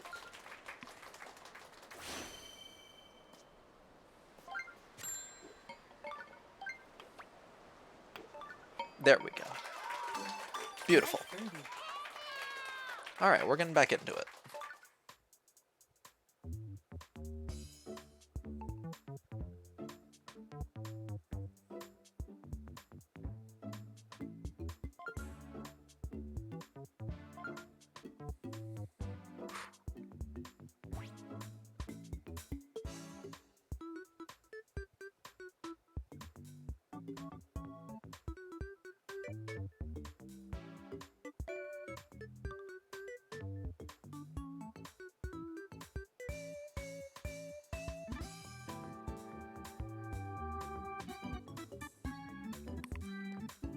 I bet CPU Bike will pull off an eagle chip out of nowhere because of his score. Really? Alright, I'll keep an eye on him. I haven't really been paying attention to the CPUs because I've mainly been focused on my own stuff, but if something like that happens, I want to see it. I'll keep an eye on Mike. That sounds cool. Zombie's eyeing it up. It's a very long putt, and it doesn't connect. That sucks. Too bad of an angle, too little power. That's fine. You got close enough. A bit too much power right there.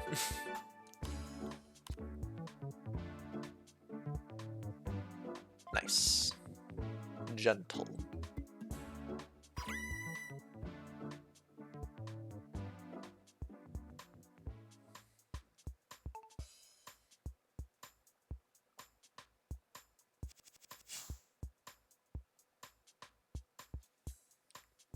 Okay.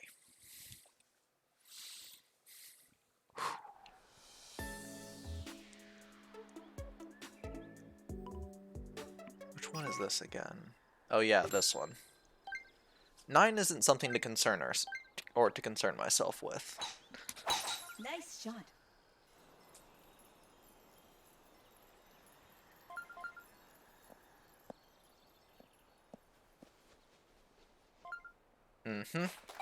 That's still on the green, not the rough. So I'm gonna curve myself here. About there, and... Ah, James is on the sports. Nice. Nice shot. That lands us right over that tree. I think we avoid bunker. We don't get on the green, though. We do avoid bunker, handily, though. And we're at good placement with the flag. It's a curve down, though, so if we mess this up, we're going down a fair bit. I'm aim here.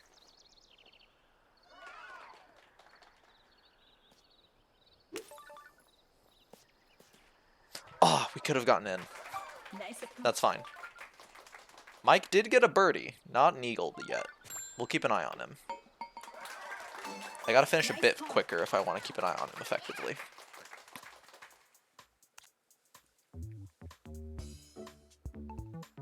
Par wasn't expected though, but that's fine.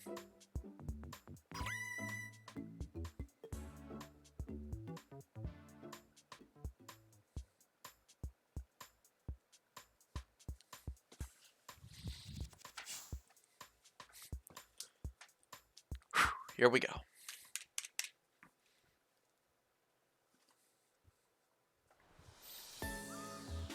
Alright, this course. Not this course. Oh, they aren't the same. Before this one had 0 win, now it's got 13. I'll examine my own thoughts on this. Nice shot. I'll have to re-examine what I thought, because I thought it just replays the thing, but no. It's random. That's nice. Are you kidding me? That's fine, that's fine. Where can I go?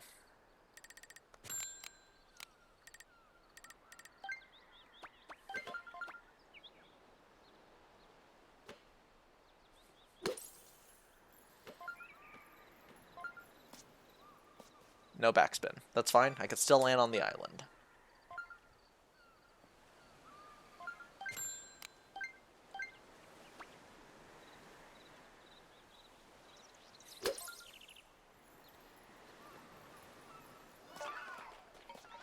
Don't backspin too far. No! Ah, golf. Why do you hate me so much? That's fine, that's fine.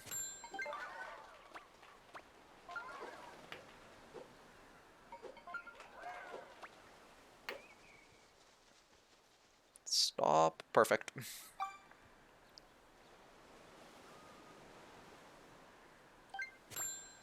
There. Okay.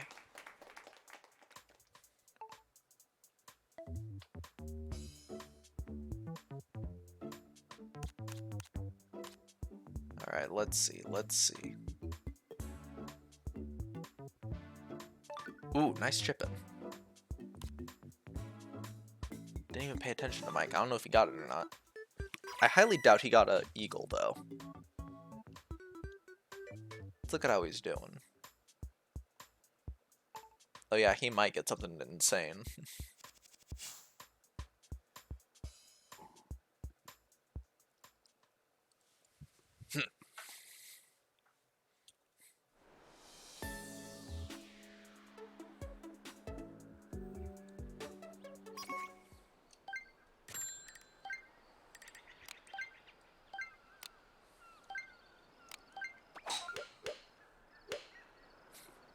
Nice shot. Let's see.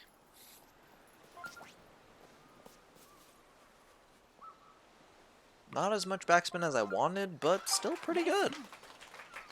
Perhaps not. Scores are balancing out. Alright.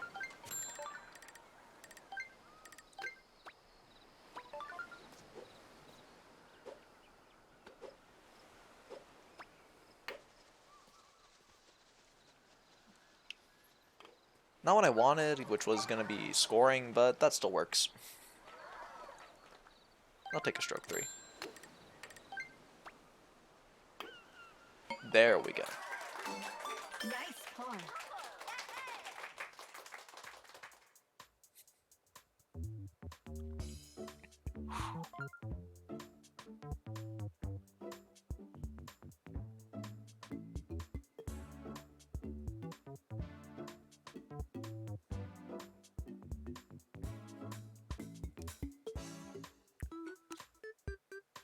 What are you doing, Anna?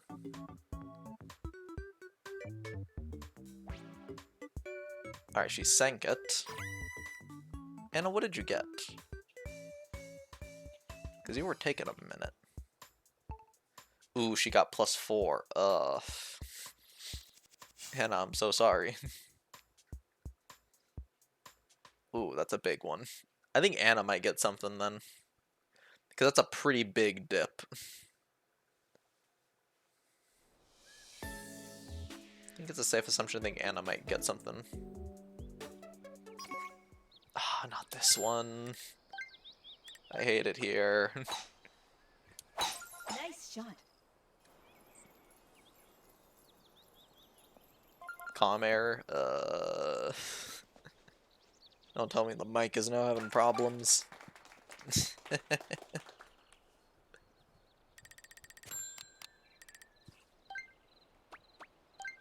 Alright, P-Wisp, no.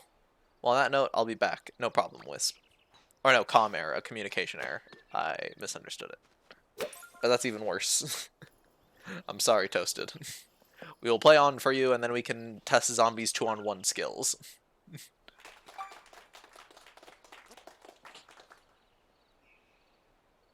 You get back in 9 holes from now, my goodness.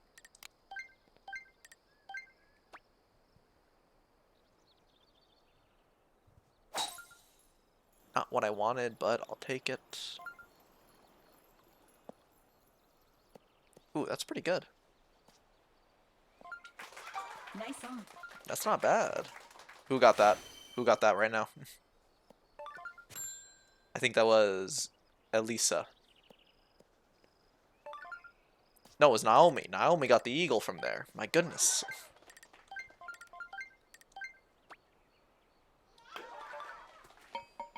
Naomi, what'd you get? How'd you do that? That was beautiful. Was that a chip-in? I don't think it was. Actually, it must have been a chip-in. Naomi is the one who got the chip-in eagle. Incredible.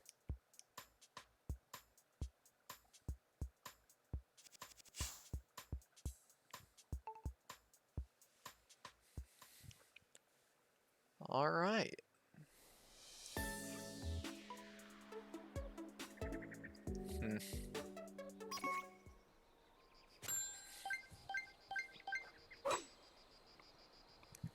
Nice shot.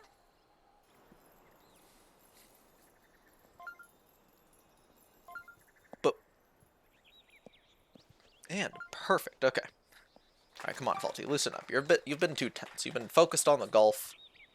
You gotta loosen up.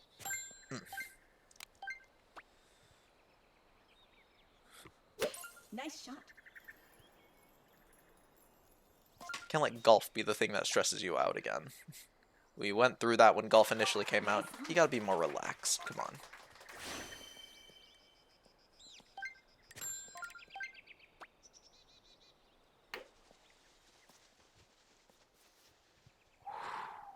Okay.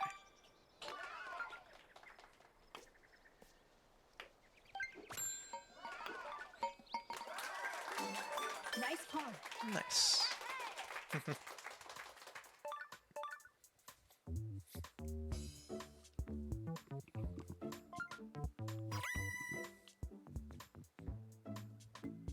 What is Naomi's ranking after that eagle? Let's see. Oh yeah, she's still at the top. Okay. So she's just doing incredible. She's giving zombies some actual competition. Let's see if he can overcome it. Does he have what it takes?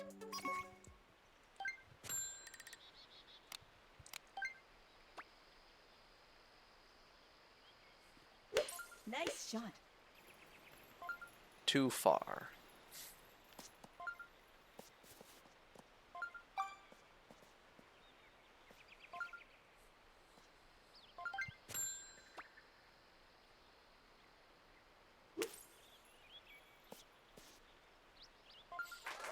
Nice approach.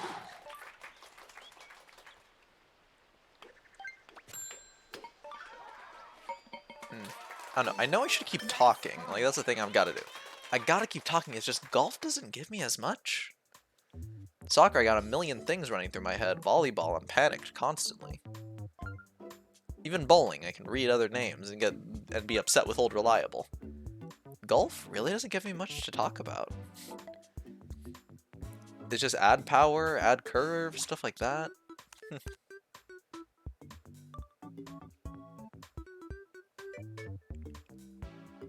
I gotta figure out more things to talk about. I gotta ingest more media and topics and stuff, and actually like work on things.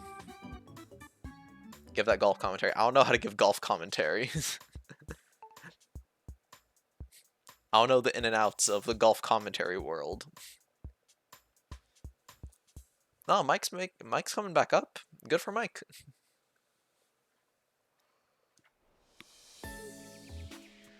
Because come on, you tune onto the stream, it'd be boring. You wouldn't stick around. Which makes sense. Toaster isn't here. Toaster followed for whatever reason, then bounced. I fully get it. Or are you talking about the smoke coming from Canada? Oh yeah, that is a thing. Nice shot. Well, lucky for me, it's not hitting me. That's that's New York's problem. And they deal with being in New York. They're fine. They live in New York. Their smog is their existence. I think they can handle it. But on a serious note, I am surprised because like I saw pictures of it and it looks insane. It just looked like an orange blanket over the sky. Like, let me look up the pictures.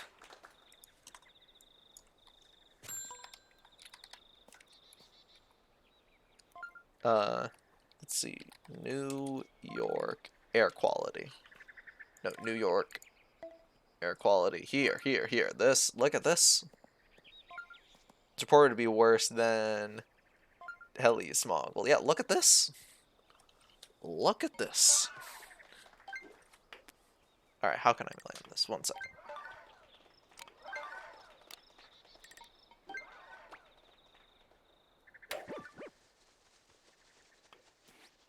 Yeah, that wouldn't have gone in. That's fine. Yeah, look at that. That is... oof. Look at that air. My goodness. New York, you're insane. Back toasted, that is wonderful. I'm shocked on how I'm bad at commentating. Yeah, I didn't really... Yeah. I am firmly glad I'm not in New York. But then again, I'm stuck in California, so is it really that much better?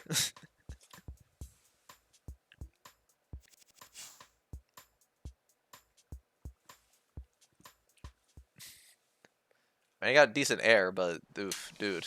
You ever been to Los Angeles? It is, ooh. Similar to San Francisco's orange skyline back from the California fires. Oh yeah, definitely. I'm just glad I don't live anywhere near there. Like you couldn't pay me to go to San Francisco. And I'm the money man. So that's saying something. You couldn't get me to go to San Francisco, dude. It's insane. Nice on. I'm a stay where I am. And I'm not going other places. They're insane. Or they got whack air quality, or they got whack crime rates. I'm perfectly fine with where I am. Mr. Beast walks in. Dude, you think Mr. Beast is gonna solve it? Mr. Beast could give a home to the entire homeless, like give homes to each of the homeless people. And Twitter would still get mad at him. Come on. Then they would go on about, oh, you can't just put homeless people in homes, because what about the upkeep and stuff? Yeah, there are many an issue. Need I bring up the very concept of the poop patrol? That's a thing that exists in San Francisco. That is why you can't pay me to go to San Francisco. You couldn't pay me to go there because that exists. Nice shot.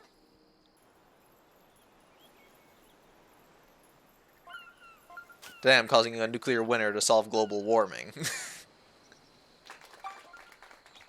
That's not a Mr. Beast thing, dude. That's a DJ Smokey thing. That's what's gonna happen if you legalize the nuclear bombs. Too much. Oh, no. I landed on this part of the green. Alright, just make a straight shot.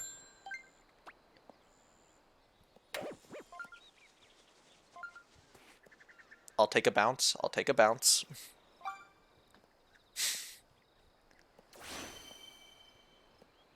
I think it's DJ Smokey. He's gonna get the Shadow Wizard Money Gang to drop the nukes. Nice birdie. Also, weirdest thing, I didn't know what the Shadow Wizard Money Gang was. I just saw a thing where someone was saying, like, from this group of raccoons, who are you having on your team? And one of them was like, something Sprinkles, a member of the Shadow Wizard Money Gang. And it's just like, it's like, it's a raccoon with like a little wizard party hat, and like the little wand from The Amazing World of Gumball, that little thing. I didn't know it was from like an actual thing. I didn't know that the Shadow Wizard Money Gang was a thing.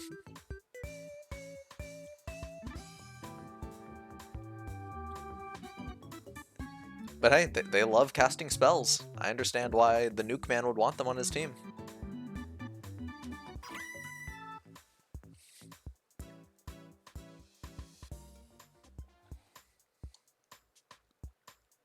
Alright, +6.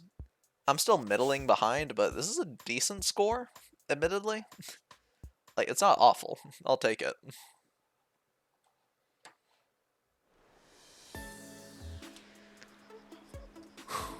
Here we go.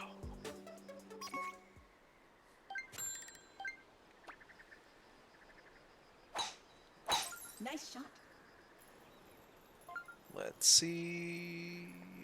Yes. Not ideal, but I'm fine with this. I'm just gonna move these glasses up. They're starting to dig into the ear.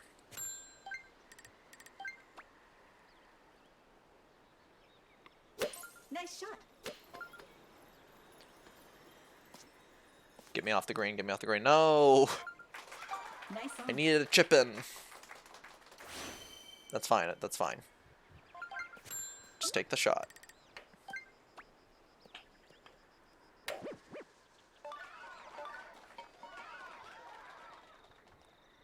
And just land it from here.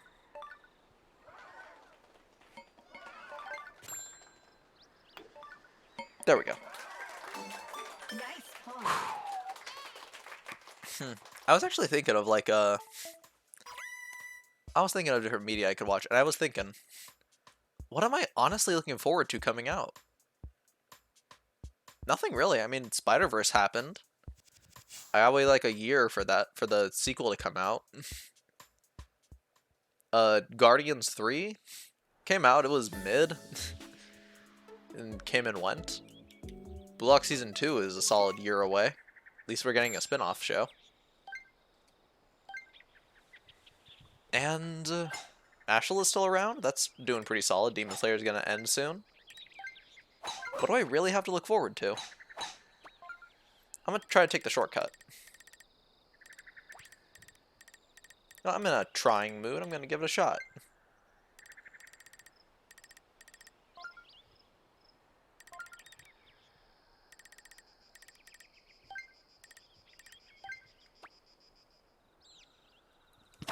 Nice shot. Too little power. Way too little. I'm not trying this anymore. Ah.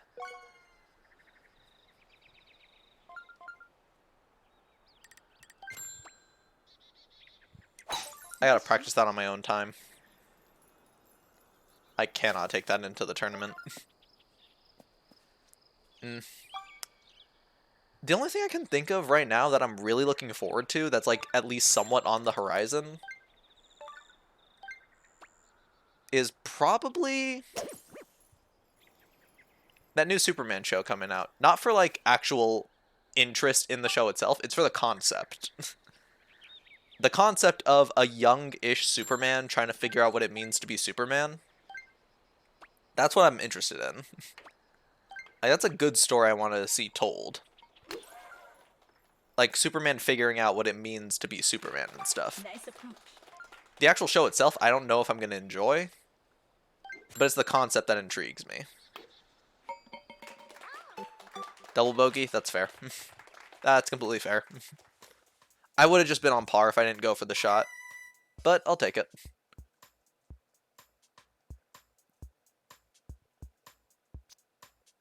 Yeah, it's because most Superman stuff, it's usually like the doom and gloom or like Superman just being all-powerful already. And they don't really give him much personality. This one, I can already tell they're going to give him a big personality. He's going to be the big goofball. He's going to be the guy who's very insecure and such. That's what I'm looking. I honestly have hope for it. I hope it does well. If it doesn't, I won't be surprised. Nice. Oh yeah, and then I guess Invincible is going to come back sooner or later. That's another thing to look forward to. Yeah, alright. Those are some decent things I guess I'm looking forward to. I don't really care about the new Ninja Turtles movie coming out. And then whatever happens with Puss in Boots 2, that's not going to happen for a good bit.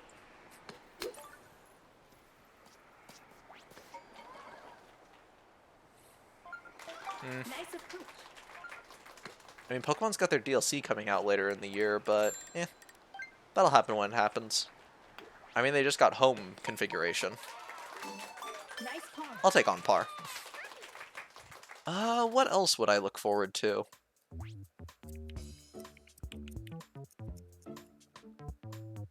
I can't really think of anything coming out that I'm, like, really, really interested in.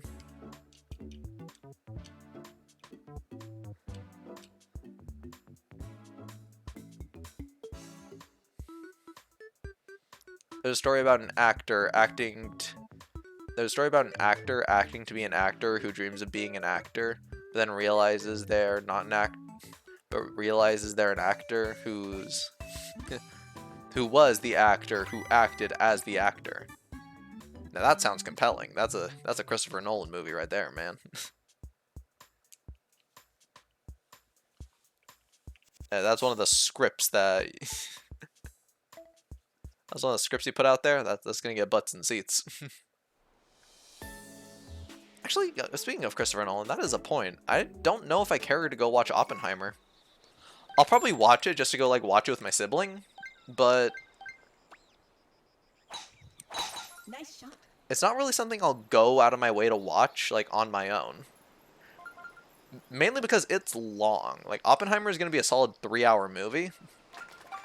Oof, you are asking a fair bit of me to sit through 3 hours of a movie. Like I'll watch a 3-hour thing. That's not a problem for me. It's a movie specifically in a theater. That changes things. Cuz no movie theaters, I'm not going cuz I love the movies. I'm going cuz I don't have a choice. Nice shot.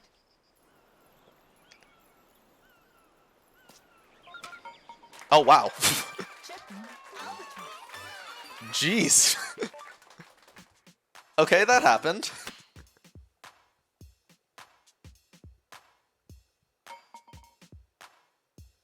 Clip that now. Clipping. Going. Okay. Okay, that happened. I wasn't expecting that. Do a little extra go. Let's save that. Double extra check. All right.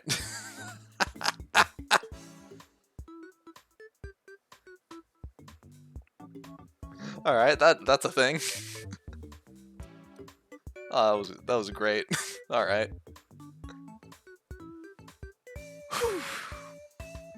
Yeah, I just gotta complain about going to go sit in a 3-hour movie, and that solves it.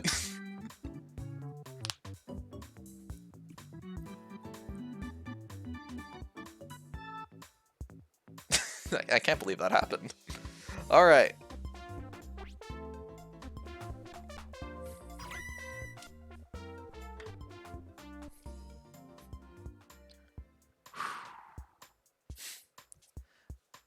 Back to it. I don't know if I'm gonna go see Oppenheimer, just because I'll watch it at home. I don't think I'm gonna see it in theaters. Sounds interesting enough. I love the memes coming out of it, namely Oppenheimer style is beautiful. Like, how could you not love Oppenheimer style? That's a beautiful piece of technology right there. Or a beautiful piece of media right there. Nothing else really coming to mind. I might watch the Barbie movie for the memes. And from what I've heard, it's actually better than you'd think. That's probably a thing I would go watch with Doll, because she grew up with that type of stuff. Your Transformers, your Gems, your Barbies. I'd probably go watch that with Doll. Ooh, Naomi's got it close. That's some actual competition, Zombie. Oof. Come on, you got this.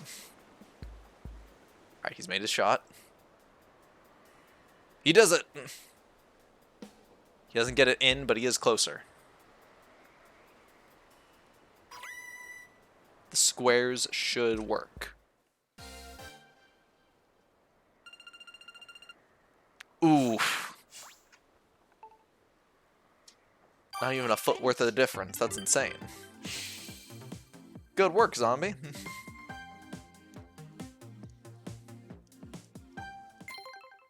Ember left the room, yeah. Alright.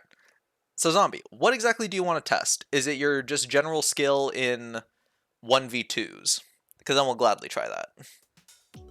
Alright, Toasted, hop in. We got... Actually, never mind. I guess Zombie's out. Fair point, fair point. Ah, shoulders. I'm gonna check out that albatross again. 1 second. Wait, let's see.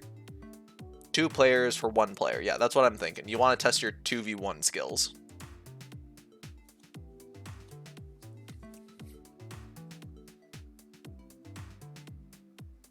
That shouldn't have gone in, right? That's just weird to me. Alright. Okay.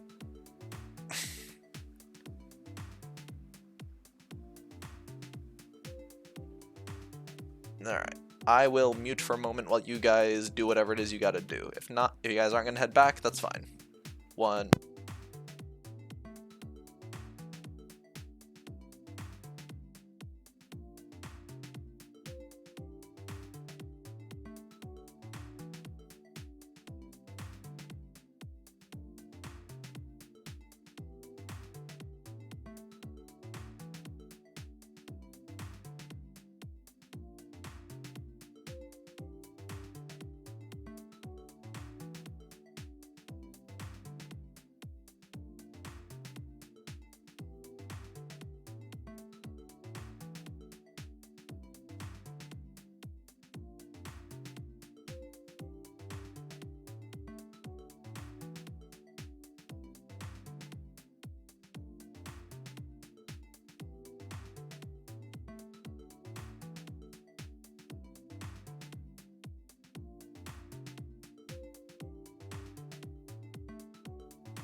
Alright. Alright, off from the lobby. Let's... Yeah, we can't really test 2-on-1s without a 3rd player. Alright, then I will head off. Oh wait, we're done? Wait, no, I was... I was waiting on you guys to enter. Like, you and Zombie left. I assume that was it. No? Okay. Okay, back to lobbies. Let's, Alright, back to that. Room code. There. I was sitting there waiting. And also after I finished hydrating and such. Because that albatross caught me off guard. Alright, I'll change the code then. Alright, new code is boop. L4 0. Or is it O? I think that's 0. Y JG. There. Might have created some new TAD curses while waiting. Ah, no problem. I had a setup. Ah, that's fine, Zombie.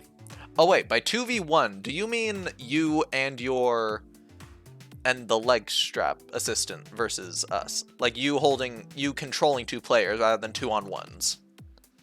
Because that's completely different from what I was thinking. That is completely different from what I was thinking, which makes sense why you would be more confident with volleyball, because that's completely different. Ban of ramen, the McChicken. I see. Dude, you grew your hair out. Insane. That was quick. Actually, no, that's not quick. How do you hide that much hair in the hat? Yes, okay, that's what zombie meant. Gotcha. I thought it was more so the me versus you and Toasted situation in soccer. But gotcha. Alright, so this is friend. Let's go. Man, that hat can hold so much. A wig? You wear a wig. Bro, you should have stuck to the hat, just hiding very well. I will keep chicken, you go, boom. CPUs as powerhouses. We try soccer, and then finish off with volleyball. Soccer. Gender bent chicken.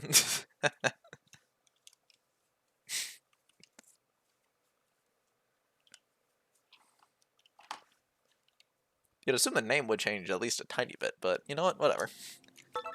That's gender bent chicken, then no problem. I assume they're still as useful as a teammate.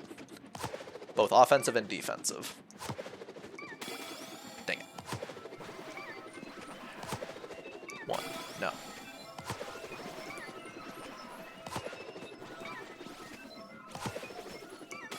Dang it. 1. Here we go. 2. Dang it. 1. Never mind. Alright, here we go.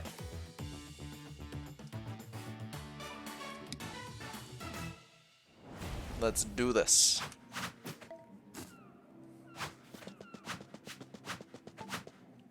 Oh, both with leg straps. Okay, that makes sense.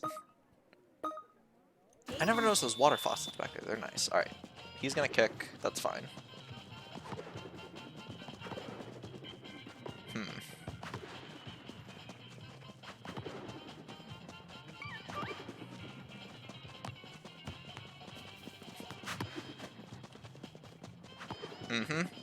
Good mobility. Chica's gonna be annoying, but that's fine. Ah, good kick. I should have kicked up. Subaru, thank you. That's not in. It's gonna hit the frame. Never mind. It is in. Damn it. Good move, Chica. Thought it would hit the post. Alright, we can't play defense anymore. We gotta go attack. Here we go.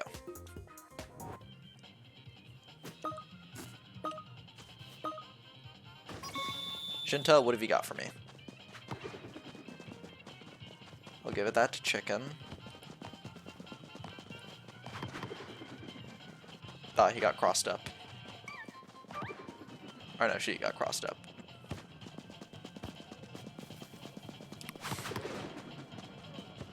How'd you outtime me when you have leg strap? That's impressive.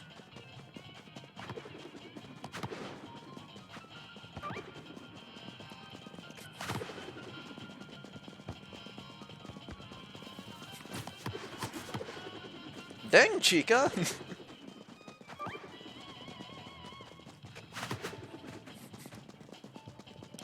That was insane. How'd she cross up chicken twice? No. That's fine, it'll bounce into the wall. We can't pick it up, Chica does. Insane, okay.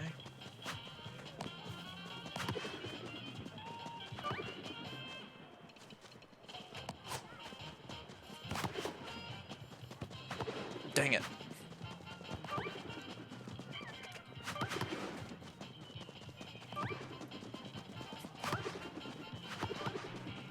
Good.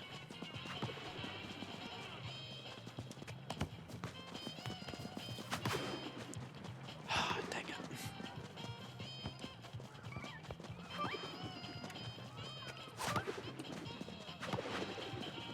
Zombie putting himself in front of you. That was a good move from him. Okay. So far, Zombie's doing pretty good.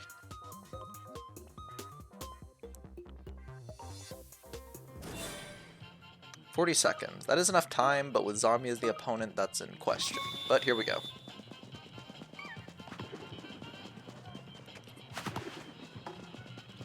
God, how is Chica so consistently annoying? She's the most hard-working CPU I've ever seen.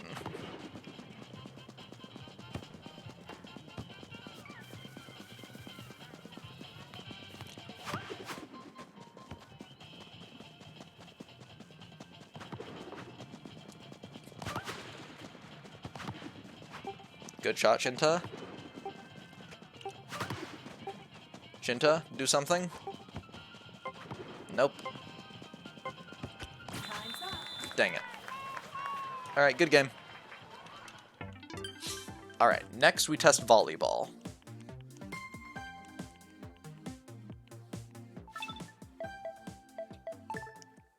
Good game, good game. Zombie and Chica working overtime. That was insane. I never felt as targeted by a CPU as I did with Chica.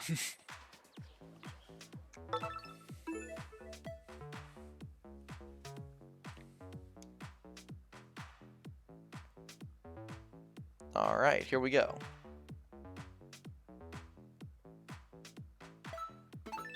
Here we go.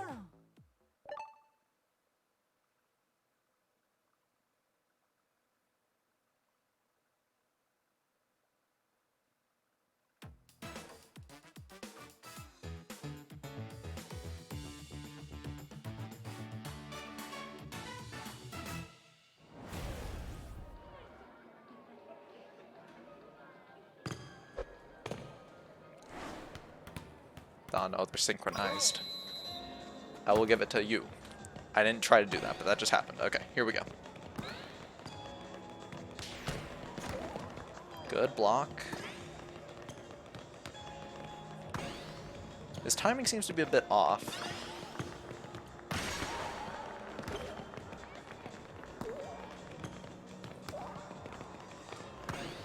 So he had to aim higher. Okay. Look at me saying his timing's off. I'm awful. Gonna be a mental challenge. Yeah, volleyball especially. This is gonna be rough on you. Can already tell with the timing. Oh no, he found his footing.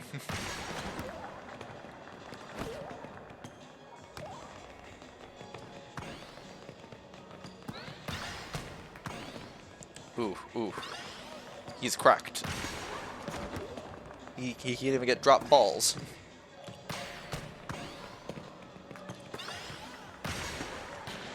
Good shot. Good shot, chicken. Come on, zombie, you can do it.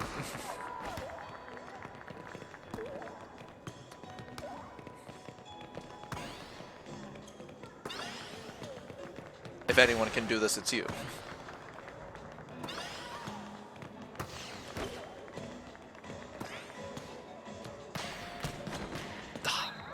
Wrong side, wrong side.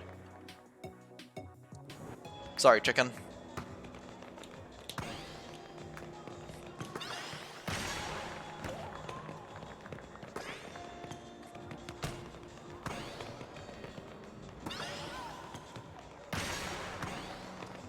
Good pickup. There you go. Beautiful. Yeah, Zombie's biggest problem is going to be quicks.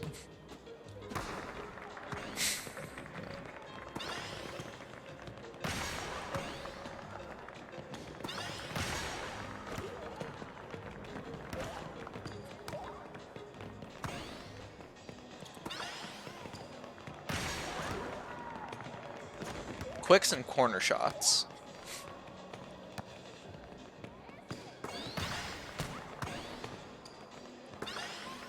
Just keep applying pressure. There we go. 3, 2. Alright, we figured it out, Toasted. We just need to hit him really damn hard. And that's kind of it.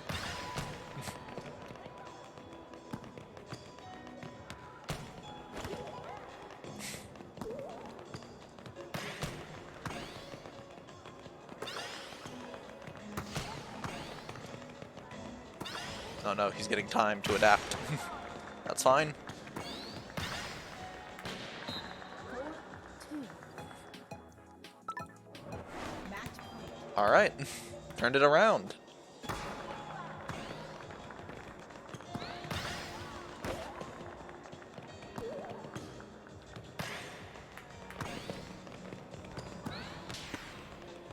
There you go.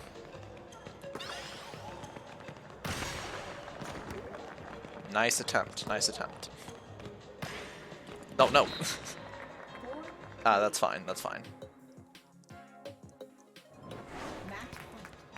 Alright, one more point.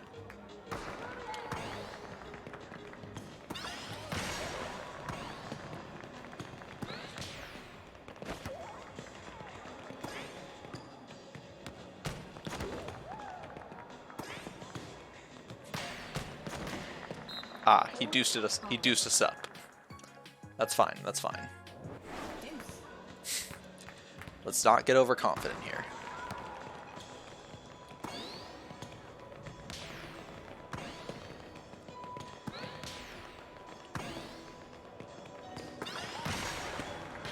Nice.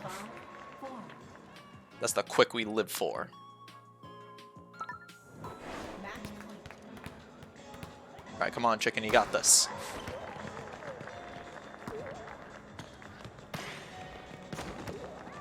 That was my bad. I'm sorry. I thought I could block his shot.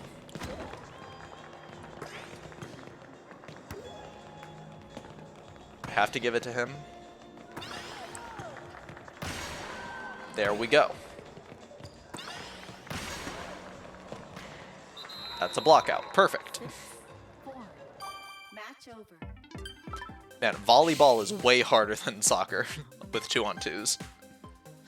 So you can kind of leave one guy on autopilot. Like, you can leave one guy for a bit and then just pick it up when the other guy's like on the opposite side of the field. The auto movement sucks. It locks you into movement. Ah, man. Alright. Alright, I gotta call it. Ugh. I'm head off tomorrow. We will probably be jumping back into Tears of the Kingdom. That should be the plan. And I'm gonna get back to working on that idea I had earlier. I'm gonna work on getting those ideas on the page before I forget them. Man, absolutely wonderful time. Zombie, I wish you the best at improving on that skill. That's gonna be beautiful. Man, volleyball looks like a hurdle, dude. I do not envy you attempting to do that. Honestly, wonderful time. I will do my best to improve. And I look forward to it. Who do we raid for the sports? We got this guy, Jimmy. He says last minute and probably short stream, but he's been going on for a fair bit of time. Or do we raid one of these group people who got like a group together to do the thing, to do the sports? Because the group sounds like commitment. I want to reward that. That very much sounds like commitment. I think I'm gonna raid the group, and I'm not raiding the guy with the most people. I'm raiding the dude who started first. So that's this guy. It's mute. No, there. Yeah, it was fantastic games. I'm really happy with that. All right, we're gonna raid this guy because he was the first one of this little group. Boop. Yeah, absolutely wonderful time. I look forward to it. To more sports later on. Tomorrow we will continue with the Tears of the Kingdom probably. I think we have 2 more dungeons to do. But yeah, that'll be it for today. Thank you guys for stopping by. It's been a wonderful time, especially when we got to talk the Spider-Verse stuff. But yeah, that's it for today. Hope to see you guys next time. Take care. Hope to see you tomorrow.